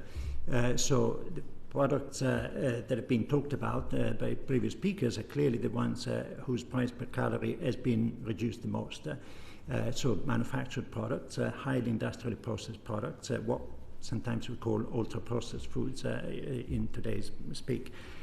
And this has been achieved through what has happened in many sectors of industry, many sectors of the economy, through large-scale production, standardization of products, and the use of standardized ingredients that have allowed companies to market their products on a large scale using the power of brands that was discussed in the previous session as a major tool for getting consumers to consume their products.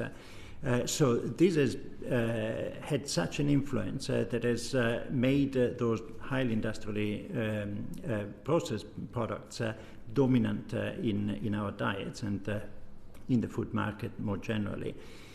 This has reduced production costs, as I say, in a major way, which has increased the profits of those producers. And that has also made possible, through an increasing market concentration, the extreme power of big food conglomerates that Dr. Ralston was emphasizing, particularly food manufacturers, that have had an opportunity through that power that they've acquired, not only to influence governments and government policy, but also to have a profound influence on consumer choices through marketing that goes to the limits of what two Nobel Prizes in economics, George Akerlof and Robert Shiller, a few years ago defined as manipulation and deception, because this is what some parts of the industry are actually doing to consumers, not just in the food industry. There are other industries that are exactly developing in the same direction, in the same way, but the marketing tactics that are used by manufacturers are often at the limits of manipulation and deception. Thank you very much. Lord Cochrane would like to follow up, I think. I would. Rob, if I could just follow up with something you said, and in particular with regard to Nestlé. I've read that the shareholders of Nestlé have been asking for reformulation of some of their products on the basis that they are too unhealthy and they're too HFSS orientated. Do you see that as the beginning of a very helpful thin end of the wedge, or do you think that the senior management aren't actually going to listen to the shareholders? Dr. Ralston? Yeah, thanks for that question. I think in terms of, so to use one example of where a major multinational company has tried to shift its product portfolio, there was the case of Pepsi in the early 2010s, where the CEO made or attempted to make a move towards either reformulation or shifting their portfolio to the healthier options within their brands. And that was actually met with quite strong opposition from shareholders, simply because profit, the kind of revenues and profits were going down. And eventually Pepsi switched back to promoting more of its ultra-processed food offerings. I think there's certainly a place for shareholder activism as far as trying to push corporations to engage in more responsible activity goes. On the point around reformulation, I guess, and I'm happy to speak about this further, I guess I would say that from what I've seen and from the research that's been done on reformulation in the UK context, where we find reformulation being effective is where there are costs for non-compliance and where political and public interest in reformulation is high. And the comparison I would make would be between the soft drink industry levy and salt and sugar and fat reformulation programs. In the case of reformulation programs, we've had 25 years of those programs with actually very little progress. So Public Health England had a sugar reduction program, and the target there was for a 20% reduction in sugar. Public Health England's evaluation showed that only a 3% reduction in sugar had actually been achieved. And if we compare that to the soft drink industry levy, we see a 43% reduction in sugar. From my perspective, I think the reasons for that, as I say, are that for the soft drink industry levy, there was a financial cost for non-compliance. I actually think more importantly, as public interest, as public demand for action, and as political interest increases, and as the salience of an issue increases, it becomes increasingly harder for business actors to either oppose or undermine policies. And I think we really see that in the soft drink industry levy. And to put it really simple, or quite a simple rule for understanding business influence and business power is simply that business power does tend to go down as political salience and as public interest rises. So in the case of reformulation, what we find is often that because reformulation is, not to put too fine a point on it, it's quite a dull topic almost. So there's quite low levels of political and public interest in those issues. I think that then allows businesses to oppose those policies because the reputational cost or risk to them are actually quite low. And as I say, we can contrast that with the soft drink industry levy, where it was there was a lot of attention on that. And I think that made it harder for businesses to oppose. And as a result, has led to larger reductions in sugar content and a more effective reformulation strategy. Thank you very much. Can we move on to Baroness Pitt-Keithley, please? I want to pursue a bit more the role of the food industry in encouraging healthy eating, bearing in mind your strictures about the food industry. How does it actually influence the diet and the unhealthy nature of some of the food that we eat? And if you had any examples of product development and how that's worked, that would be very useful. I'll come to you first, Professor Smith. Yes, so I think it's as well to be reminded that people in the food industry, a lot of them are very well intentioned. They want to reduce the salt, fat, sugar in the diet. They set out to do that. That's certainly what encouraged me to work with companies. People would always say to me, "Can we take 30% of the sugar out of this product and it still tastes the same?" And I would say no. It could taste different, interesting, otherwise, but that's the goal. The trouble is that the engineering that they're doing on the products, even when well-intentioned, I think have got unwelcome consequences. So let's look at a couple of examples. Even if we're thinking about reformulation, you might think, let's try to reduce the sugar and the fat. Let's try to put in artificial sweeteners, or let's use substitute fats. Now, the trouble is that our brains are designed, and our sensory apparatus is designed to tell us what's in our food, so that we know when we're having it and we've had enough, we're getting what we need in our gut.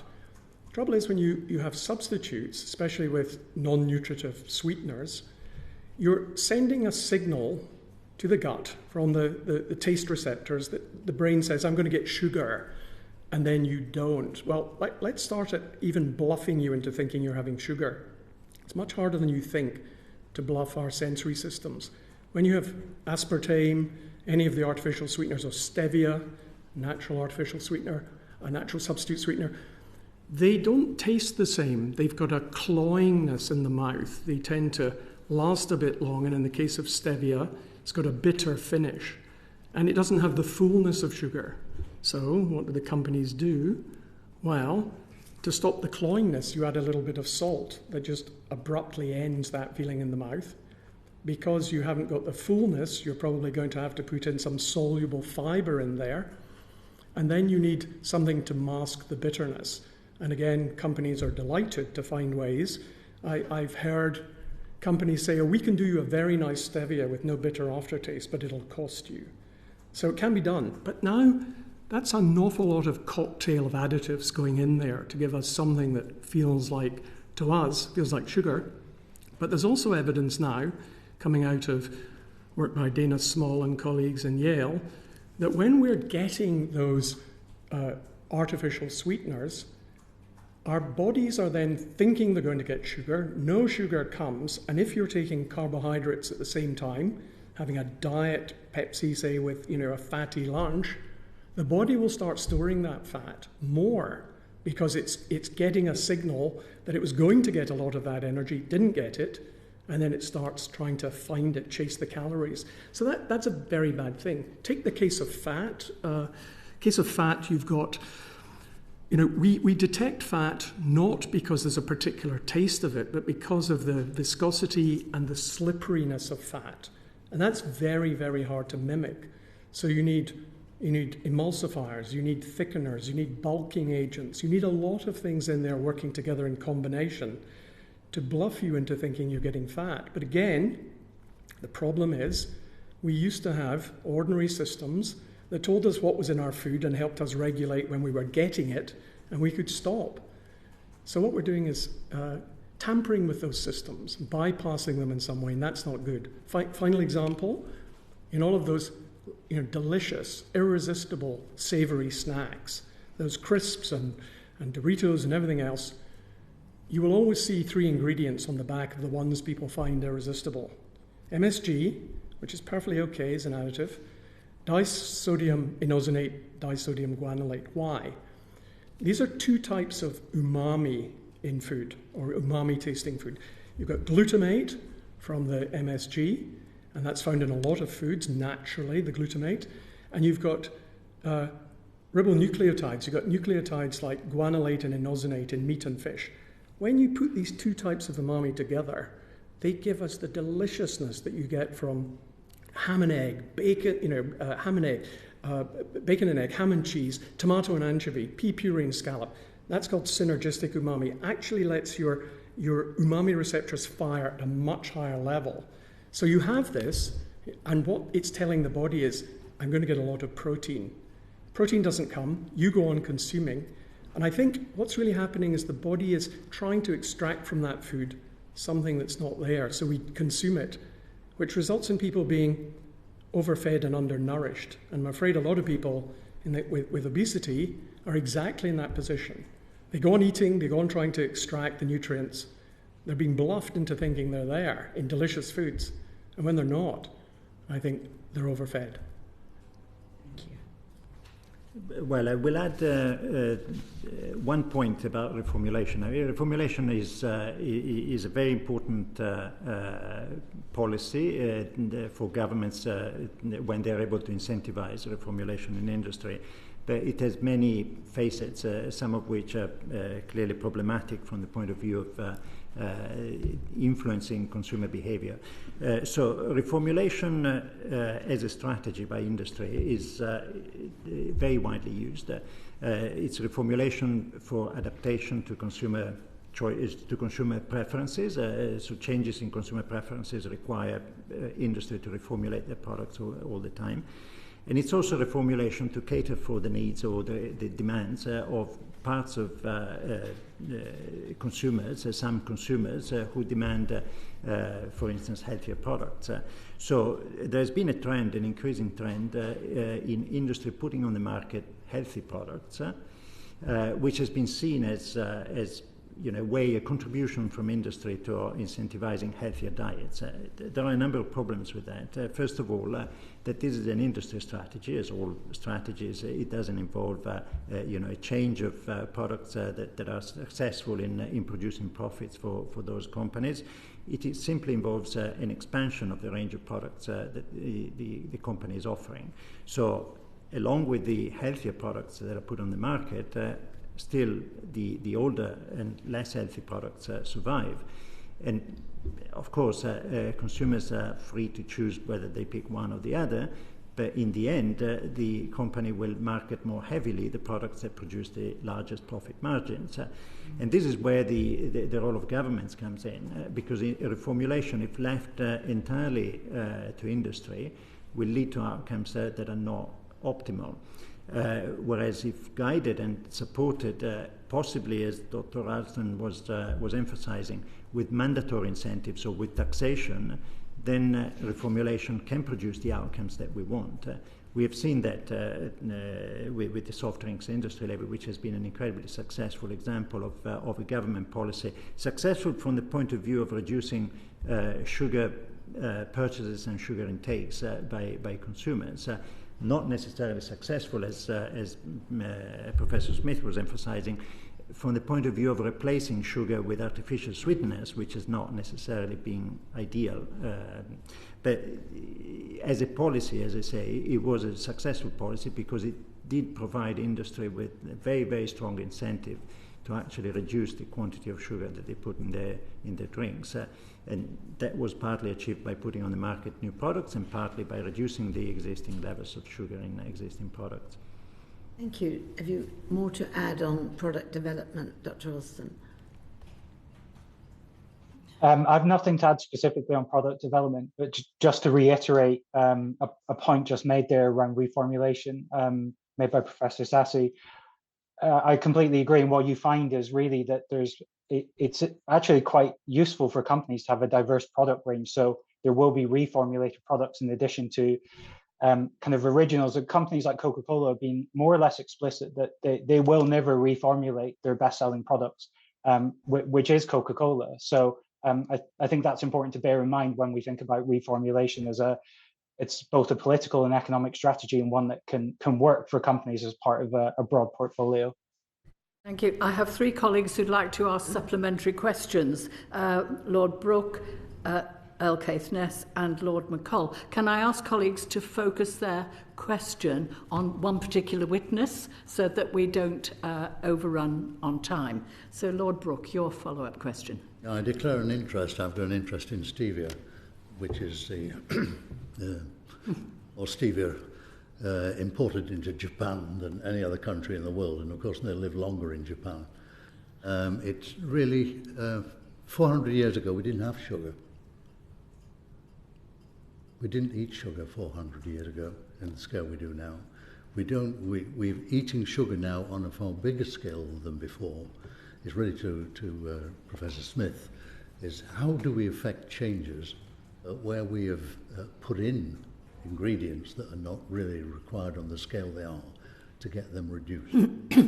Well, I think you're quite right to remind us that sugar was once a luxury. It was once something that very few people could have. I don't think the way we wean people off it or convert them to more interesting flavours is just to keep trying to imitate that with industrially designed substitutes. I think that's not the strategy. If you allow me to depart a little, Stevia is a natural one, not an industrialized. Stevia is natural, but it's got these problems. It's got the bitter taste, and you need companies like Firmenich and others to provide you with the thing that will mute or mask that bitterness. So it's not a straightforward solution. But if you'll allow me to sort of generalize your point, I think in terms of the food industry, there are things that we seem committed to eating because we haven't learned to retrain our dietary habits. And the same thing goes on, not just with sugar, but in the move to plant-based eating. So, good, we want people to eat more plant-based food. So what do manufacturers do? They make artificial burgers, and they try to imitate exactly what a meat burger will be like. They produce heme, a chemical that smells of blood. They create a texture that's got the springiness of meat, and people eat them and think it's just like a meat burger. But our gut can't digest that springy texture, so they have to put a hydrocolloid methylcellulose in there that's a liquid laxative so that you can deal with it. I think that shows you that's not the strategy. Let's not make imitations of those things. Let's try to wean people away from or make good and natural foods delicious. You've got to make them delicious. You've got to umamify vegetables. You've got to do interesting things with fruits. You can't just expect people to have substitutes because the substitutes are causing their own problems. Thank you. Earl Caithness, could you say who you're aiming your question at, please? It's pretty well covered. All right. Can I just ask Professor Smith if he could write to us, is there any evidence of the long-term change in our bodies because of all this filth that we're being subjected to? Happy to send you some research on that. Thank you. And Lord McColl, To whom are you aiming your question? Anyone who would answer it. Yes. Okay, fair enough. A Cochrane review has shown that saturated and unsaturated fat are not harmful to the human. We know that when fat goes into the duodenum, it releases a hormone from the duodenal mucosa called CCK, which acts on the stomach, delaying its emptying, and so one feels full early on in the meal, and so one stops eating. It controls obesity, as does whole milk.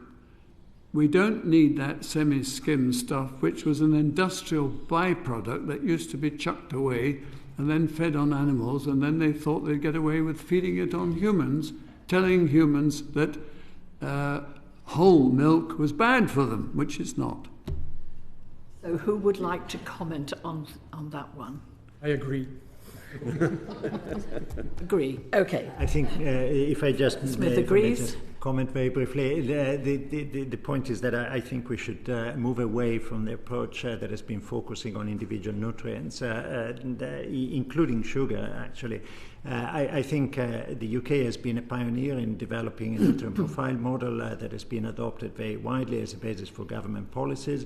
And I think that is the way to go. I mean, it's not just one nutrient that really makes a difference. It's the combination of different nutrients and the levels of intakes of the different nutrients in our diet, along with, you know, the processing dimensions that, of course, are focused on in the ultra-processed food. Can I move on to Baroness Satti's question, please? Thank you. I'd like to move on to managing the influence of the food industry on dietary trends. How effective do you think the current voluntary and mandatory measures are? And do you think that voluntary measures ever really are truly effective? Sorry, if I start with Professor Franco, Sassi. Sure. I mean, the evidence is very clear. Voluntary approaches don't work, and we have, you know, very prominent examples in this country, starting from the public health responsibility deal that has been independently evaluated and has shown. Independent evaluations have shown that it has not been effective in achieving its goals. The example that Dr. Ralston gave, the Public Health England analysis of the effects of the sugar reduction program, with and without the tax, are very clear. When, you know, in all the areas where a tax has not been used, the results achieved are relatively disappointing. The biggest reduction has been achieved in yogurts, I think, and it's 15% reduction, so well below the 20% target. With the tax that has been used on sugar-sweetened beverages, the sugar reduction has been over 40%. So there's no question that mandatory approaches are needed. Overall, given the importance of the effects both on health and the environment, the food sector is very lightly regulated, not just in the UK, worldwide, but in the UK for sure, it's very lightly regulated. There is a lot of scope for further regulation that needs to use taxation in a better way, because we don't need to increase taxes. Taxes are already there on food. We just need to use them better. And we use better regulation, more effective regulation that keeps up to speed with the developments, technological developments in the industry, for instance, in marketing technology. Thank you, that was very clear. And Dr. Rob Ralston? Yeah, I'm conscious I've spoken a little bit about this, so I'll try and keep this brief. I mean, just to agree with Professor Sassi, what we find over time in the UK, but in many other contexts, is that voluntary or self-regulatory approaches are less likely to be effective than mandatory or legislative approaches, and that's fairly consistent. I think where governments choose to create public-private partnerships, so the public health responsibility deal, the outcome in those partnerships was essentially that the food industry actors and trade associations that were participating tended to exercise disproportionate influence over policy making. And what that led to was lowest common denominator solutions.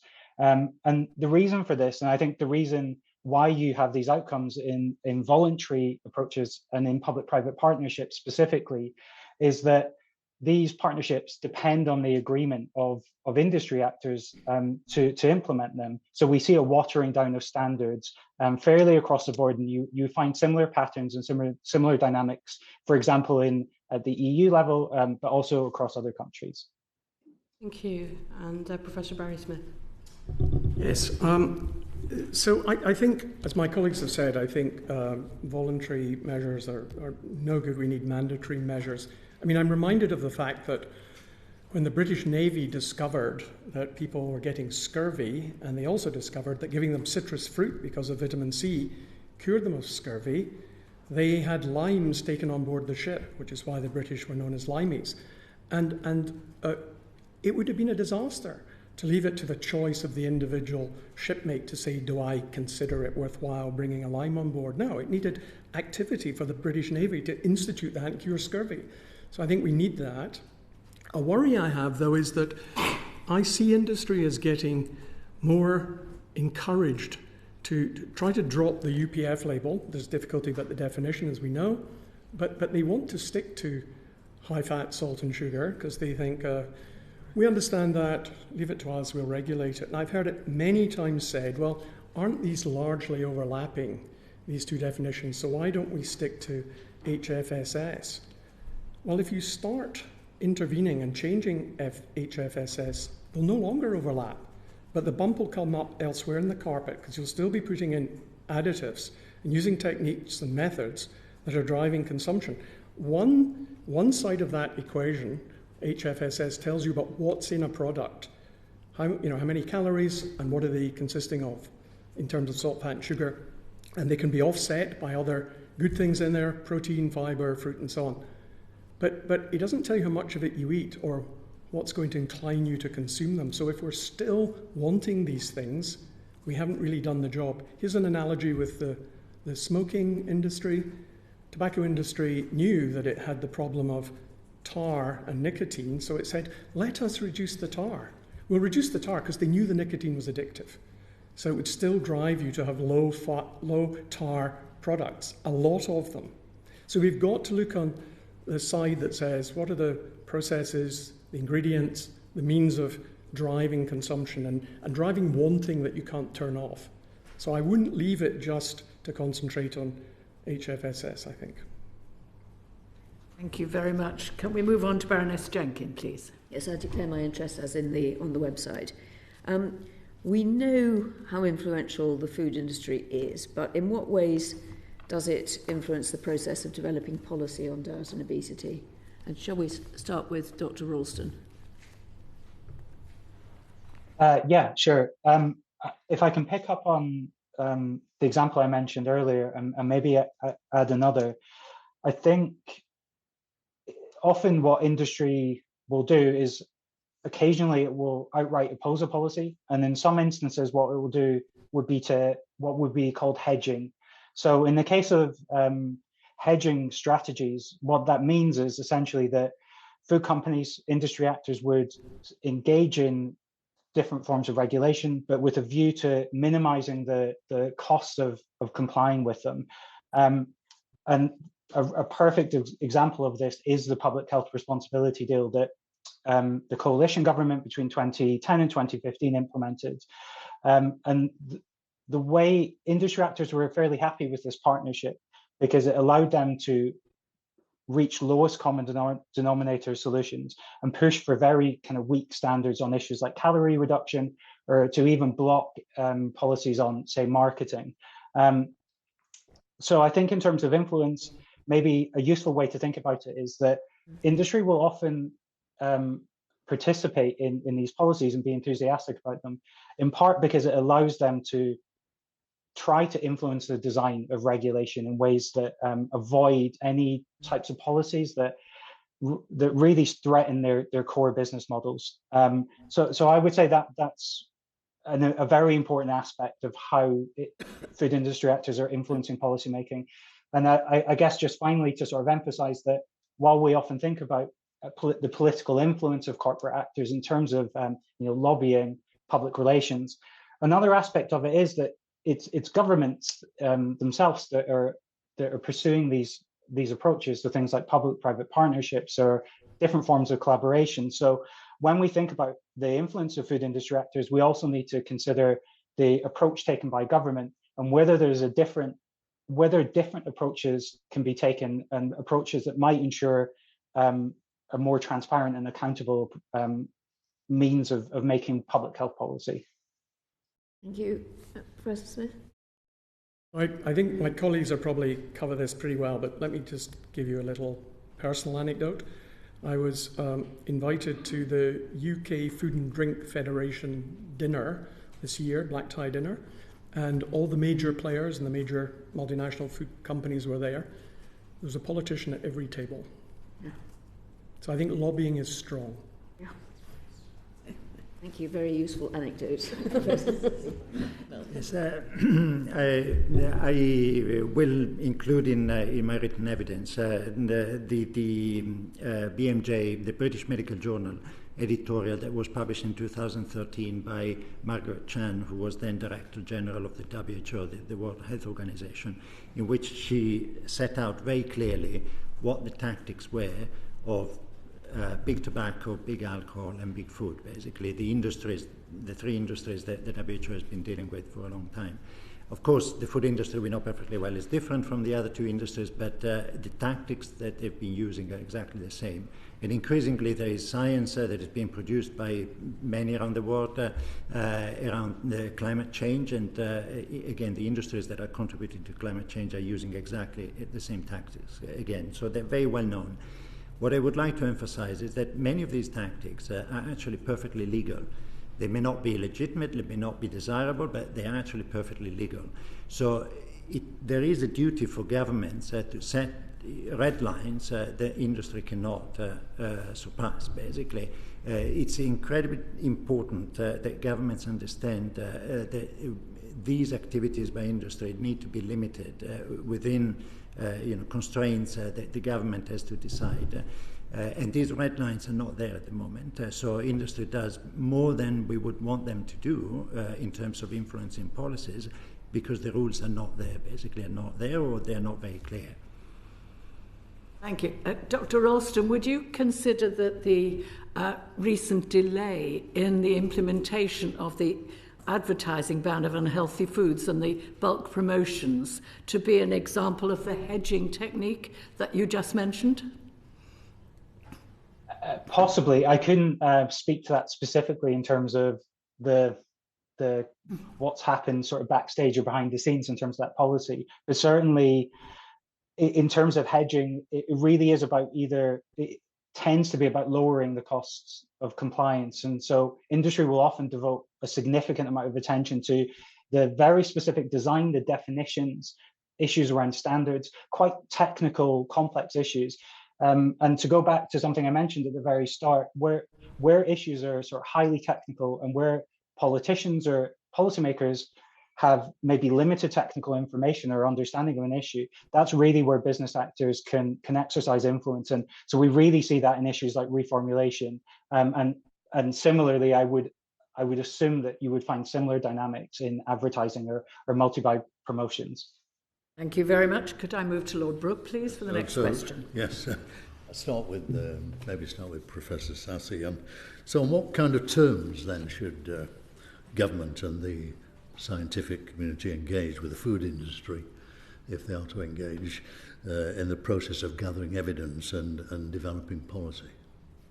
Well, the role for industry is generally limited. In terms of research, I mean, there are two sides. I mean, one is producing evidence. Research should never be funded by industry. If it is funded by industry, that is a conflict of interest. It should be disclosed, and people should be aware of that funding when they are judging the evidence alongside other evidence that has been produced independently.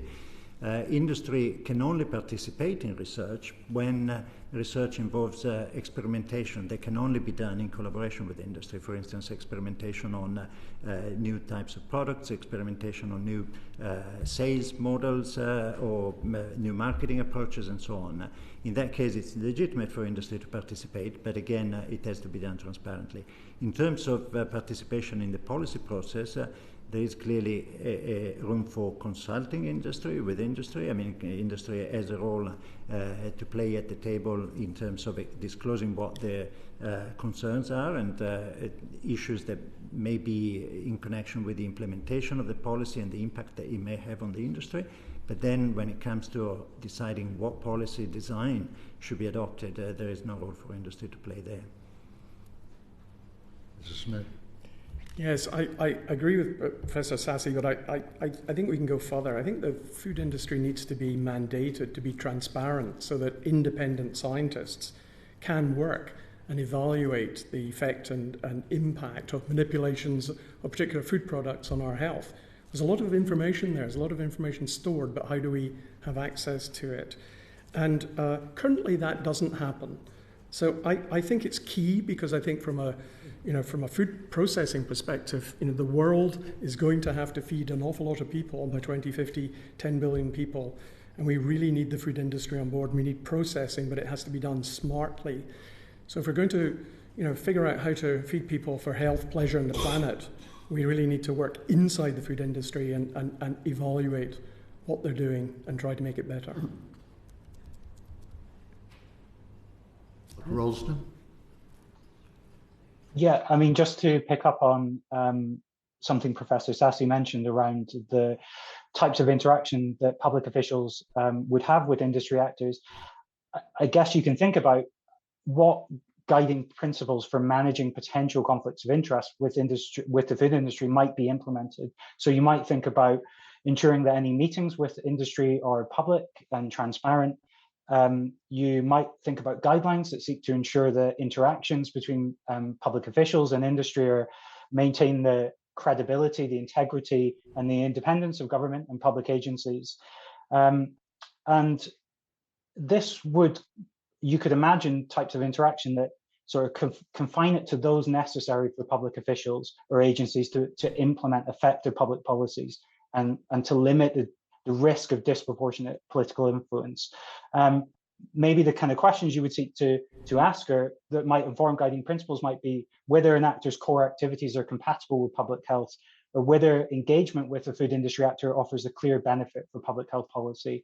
So there's ways of thinking about guiding principles for government, but I would emphasize, as Professor Sassi did, that this is something that governments need to sort of grapple with and to engage with in order to ensure transparent and accountable public health policy making. Thank you very much. I have Lord Krebs and Baroness Boycott who'd like to follow up on this question. And Earl Colgrane. Lord Krebs first. Thank you, Lord Chair. Just Colgrane, Caithness, I beg your pardon. Very briefly to Franco, when you were talking about how you didn't think that food industry should be involved, or any industry, in fact, involved in funding research in academic institutions. Well, you will know as well as I do, because I'm an academic, that all the incentive system through the Research Excellence Framework and through the university's policies is to encourage collaboration with industry. So do you think that that's wrong? That maybe we should be recommending to the government that they stop trying to encourage academics to work with industry? No, I don't necessarily think this is wrong. I think we need to be selective in the type of funding that is acceptable, we think is acceptable, and the type of funding that we think is not. I mean, the type of research that I do, which is entirely focused on the effectiveness of policy approaches or the influence that different determinants may have had on diet and health outcomes, industry funding would be completely inappropriate. In the type of research that some of my colleagues at Imperial College do, industry funding is acceptable. As I say, some research involves the experimentation of new technology or new approaches for producing food, for marketing food. If you want to do that kind of experimentation, you do need to collaborate with the industry, and you need to accept that there is a participation of industry, including in the funding of research. Because it's in their interest as well as in the public interest, this research is undertaken. So there are instances in which it is appropriate and acceptable that industry gets involved in either funding or production of research, but certainly not in research that has to do with the production of evidence on the effectiveness of policies. Thank you. Baroness Boycott. I've pretty much had my question answered. I mean, I would like a kind of comment from Professor Barry Smith maybe on it, the sense that things like the British Nutrition Foundation and these things that sound very authoritative and completely not attached to the government, and the SACN and things like that, which you think will only have scientists and certainly won't have industry, and then when you actually dig in you find there's a lot of industry in there? And does it, in your view, just model smoking and climate change? Well, I think we just have to have clean hands, and I very much agree with the question that Lord Krebs raised. We do want collaborations, we do want funding, but a lot of academics really just get rather carried away by the idea, or they're working for somebody, they're getting all this money bringing into their institution, and they kind of lose their heads. You want to set up very good conditions of the independence of the research, how it be published, and you need these authorities which propose themselves as being quite authoritative, to be very honest about where their funding is coming from and why they're taking it. I mean, look, Imperial College, fantastic result of collaboration with industry, where what makes anything salty is how many salt receptors are touched by an NaCl molecule. So they're working on nanotechnology that will allow a salt molecule to sort of unwrap itself into 4 so that it could touch 4 receptors at once. That's making something salty while massively reducing the amount of NaCl used. You do want that to go on. You think that's a good idea. So I just think that academics have to not think, they have to think that, sometimes they're doing cheap R&D for industry, and they have to price it carefully, both in terms of their integrity and the sums of money they're taking and why. Do you legislate for a better system, or would it just be a recommendation? I mean, how would you make that become the way we do things? I would like to see colleagues like Rob and Franco actually provide some help with that. We are naive. We go into, encouraged by the funding councils in our universities, we go into industry and we take the shilling, and we don't really know how these things are set up, and we sign NDAs. I mean, I want to be as candid with you as you can, but some things I haven't been able to say because I'm still bound by non-disclosure agreements. So I think we need help and guidance as academics about how those collaborations should be regulated, yeah. I didn't know you all signed NDAs. I want to press you a little bit more on that, because who is going to give you this help and guidance, and what is to stop a situation occurring in this country? It's happened in America in the 70s with the sugar scientists putting all the blame on fat. Yes, the sort of pass the parcel or the shell game. I think academics have got some skills and abilities, but being entrepreneurial, regulation canny, able to deal with industry officials, they're not very good at that. So if we have either independent bodies who look at it, or we have universities prepared to put a little more thought into how they might mandate the kind of interactions they have, that would be very helpful for the academics concerned, myself included. Thank you. Can we move to Lord Krebs now, please? Thank you, Lord Chair. In a way, we've started answering my question, which is we've answered in relation to academia, but what are likely to be the most effective strategies for managing the influence of the food industry on diet and food policy in the future? And can any lessons be drawn from the regulation of other industries, such as tobacco and alcohol? And what evidence would support any suggestions that you might wish to make? Perhaps, Barry, I could turn to you first. It's a tricky question. I mean, we know that I think good regulation is going to come from operationalising the definitions that we need to measure and assess and evaluate what food industry is doing. And there's a lot of complaining about the ultra-processed food definition, and we know it's a classification, and what it does is, I think, gets us into the area of concern and looks at some of the types of ingredients and processes that we're worried about. But if we're going to get decent regulation and decent engagement, we have to operationalise these things. So I think we might end up partitioning that space into kind of additives we're worried about, certain kinds of emulsifiers, certain things where we know there's a mechanism that has reason to think there's a health risk. In the other case, we just have to look at, what's the purpose of the processing? Is it to reduce cost to the consumer, making foods available, affordable, but also profit generating? And I think that looked like a very nice coincidence of interests, but it didn't take into consideration all of the things that we should have been concerned about. Are we regulating food anywhere near as much as we regulate, say, pharmaceuticals? I mean, pharmaceuticals are going to be very heavily scrutinised about the effects that any of their products brought to market are going to have on all of us.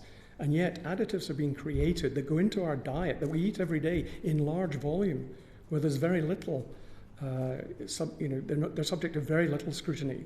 So I think we just have to get very, very clear about the fact that these are industrially produced products with design, with particular purposes in mind, and they will have to be looked at with something like the scrutiny with which the tobacco industry was looked at. Okay. Yeah, food is definitely different from tobacco and alcohol, but there are some lessons that can be learned. I think one aspect that is really different is the extent to which policies are effective in changing diet and obesity. Diet and obesity are hugely complex compared to tobacco and alcohol, and the effectiveness of each individual policy approach is relatively limited compared to what we see in policies that aim at tackling tobacco and alcohol consumption. So what that means is that we need to use strategies, complex strategies that involve multiple policies, and these policies need to be coherent among themselves. So an extremely important aspect is the development of evidence-based tools that can support multiple policies in a consistent framework. One example is the nutrient profile model that the UK has been working on for a long time. The nutrient profile model that the UK has been a basis for policies as diverse as taxation, marketing regulation, placement and promotions regulations, food labeling. So when you have a tool like that, you can implement a number of policies that are all acting on different determinants of the problem, but based on a common tool that makes them consistent. So the incentives that consumers get and industry get are all aligned to move the production and consumption of food in a consistent direction. Thank you. Rob, did you wish to add anything? Sure. I think if it's okay to briefly describe lessons from the tobacco control experience, something that researchers, policymakers in other domains, including climate change and food and alcohol, have looked at as a model is the Framework Convention on Tobacco Control. So this is the first legal treaty negotiated by the World Health Organization, and it's also the only international treaty that explicitly recognizes the potential for a corporate actor to subvert or undermine its objectives. What this means in terms of the treaty itself is that there's a specific article in the treaty that actually requires parties to the treaty to protect policymaking from the interests of the tobacco industry. There's a number of different lessons and guidelines that have come out of that are relevant for food, particularly around transparency of interactions, around disclosures of financial conflicts of interest for public officials, around codes of conduct. I think, and in terms of thinking about comparisons between the food industry and tobacco, clearly they're different products. Tobacco is exceptional as a product. There's no other consumer product that kills 1 out of 2 users when used as intended. Having said that, if we look at the political practices, the corporate political strategies of the food, alcohol, and tobacco industry, they're often very similar. They often share the same public relations companies. There's often a revolving door between these different sectors, between these different companies. So when we're thinking about political influence, food companies operate in ways that are very similar to tobacco, even if the products themselves are different.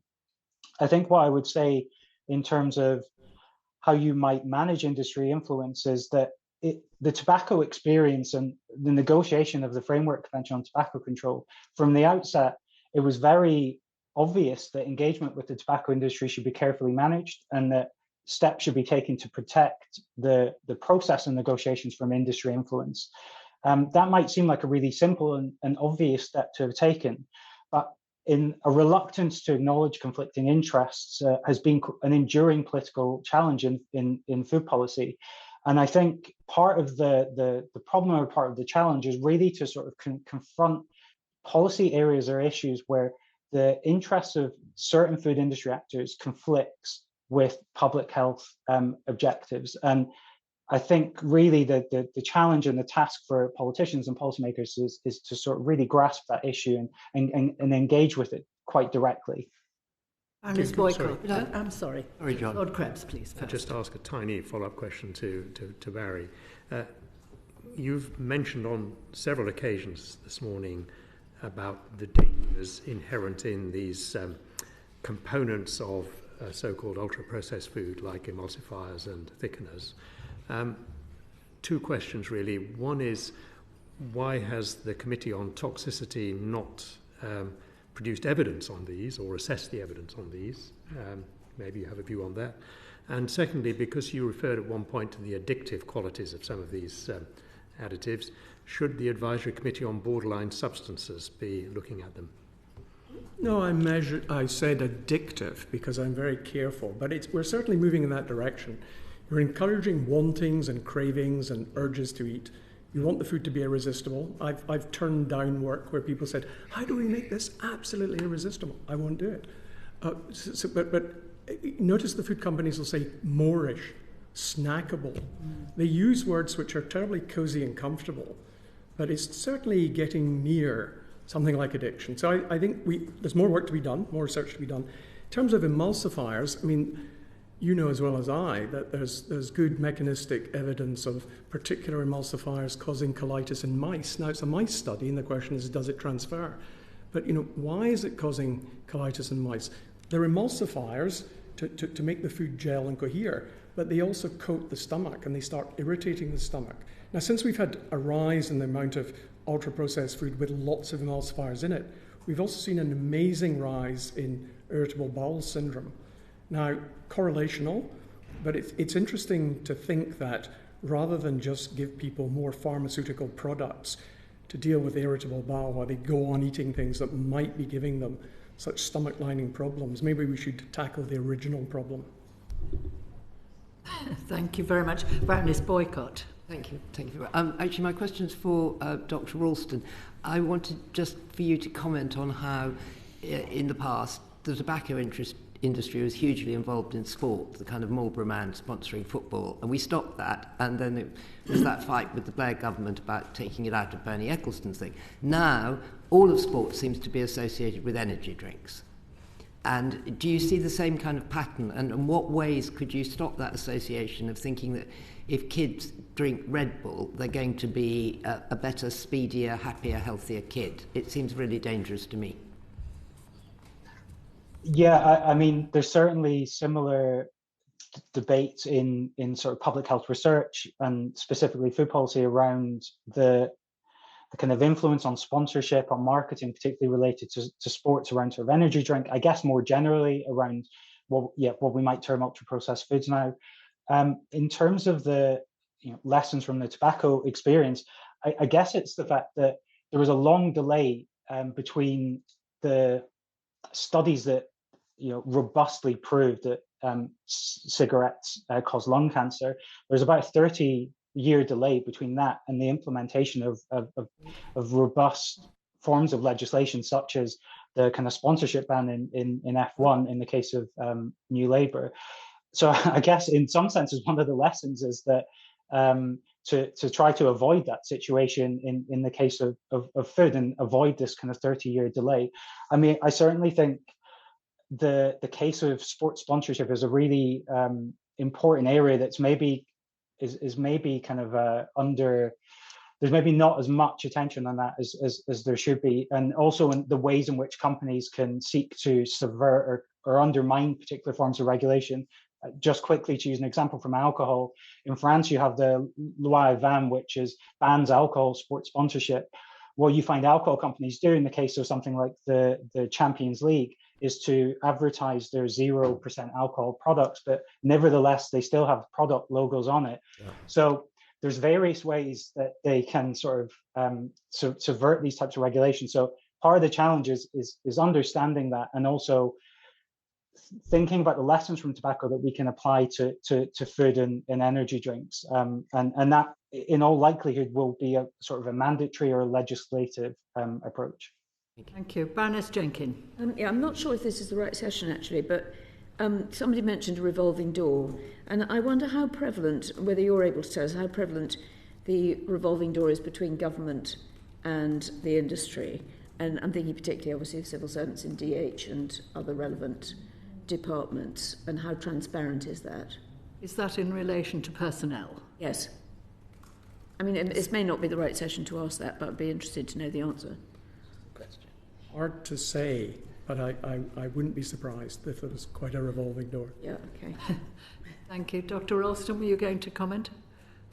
I can't comment specifically in the case of the Department of Health, but you do find, and then this is across other industries, particularly pharmaceuticals, that there does tend to be a revolving door between regulatory agencies and companies for obvious reasons why a company would want a former official in a regulatory body, which leads to what would be called regulatory capture, where the types of activities, the types of policy a regulatory agency are developing become sort of captured to some extent by industry. And as I say, we really see those dynamics in the pharmaceutical industry in particular, but could also apply to food as well.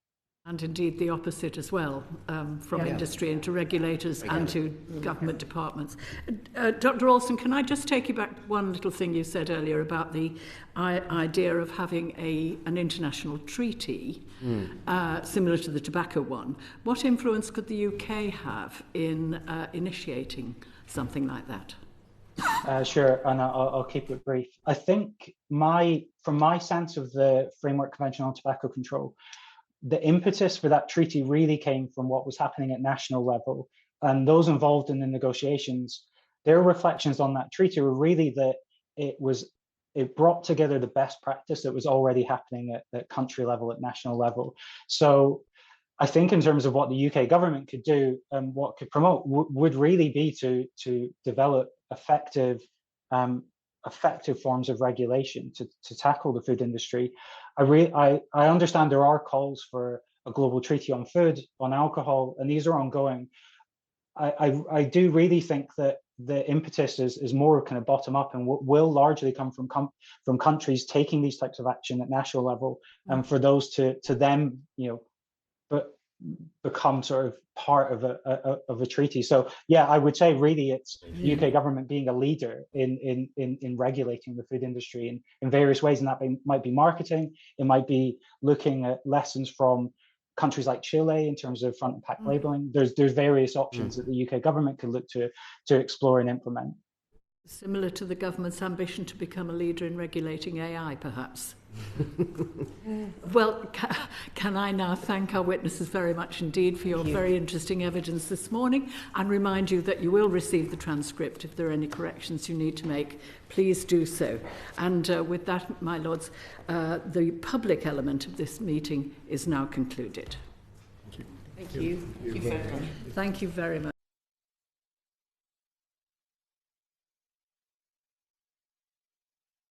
The proceeding has ended.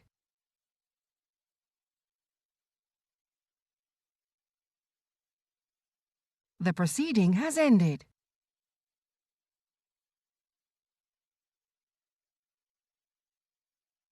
The proceeding has ended.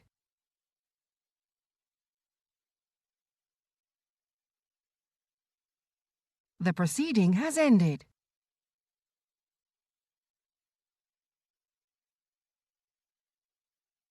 The proceeding has ended.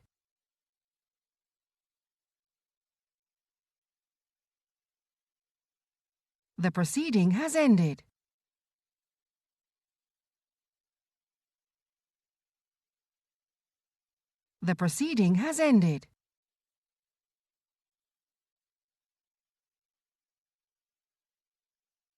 The proceeding has ended.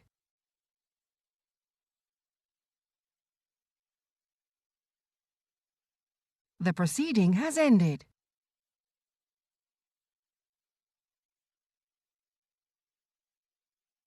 The proceeding has ended.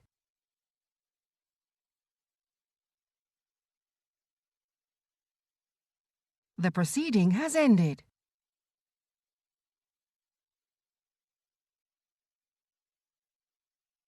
The proceeding has ended.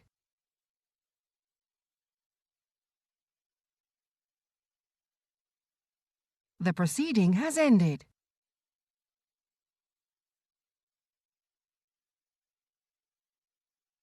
The proceeding has ended.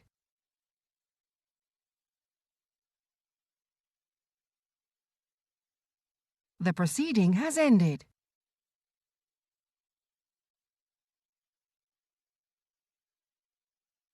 The proceeding has ended.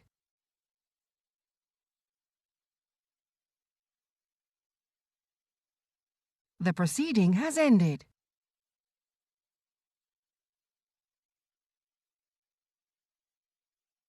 The proceeding has ended.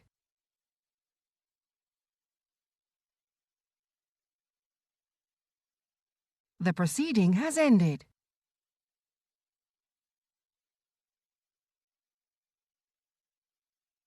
The proceeding has ended.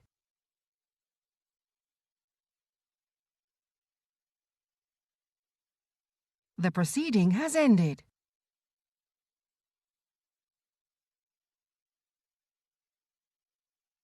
The proceeding has ended.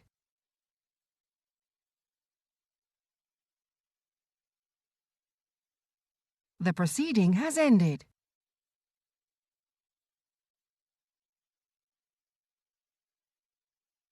The proceeding has ended.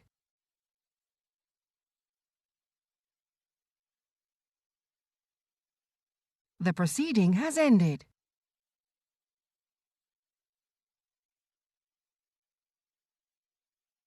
The proceeding has ended.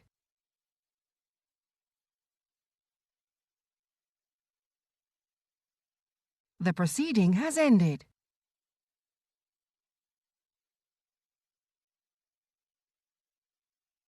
The proceeding has ended.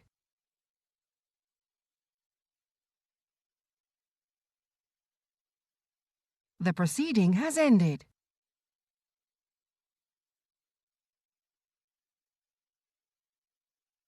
The proceeding has ended.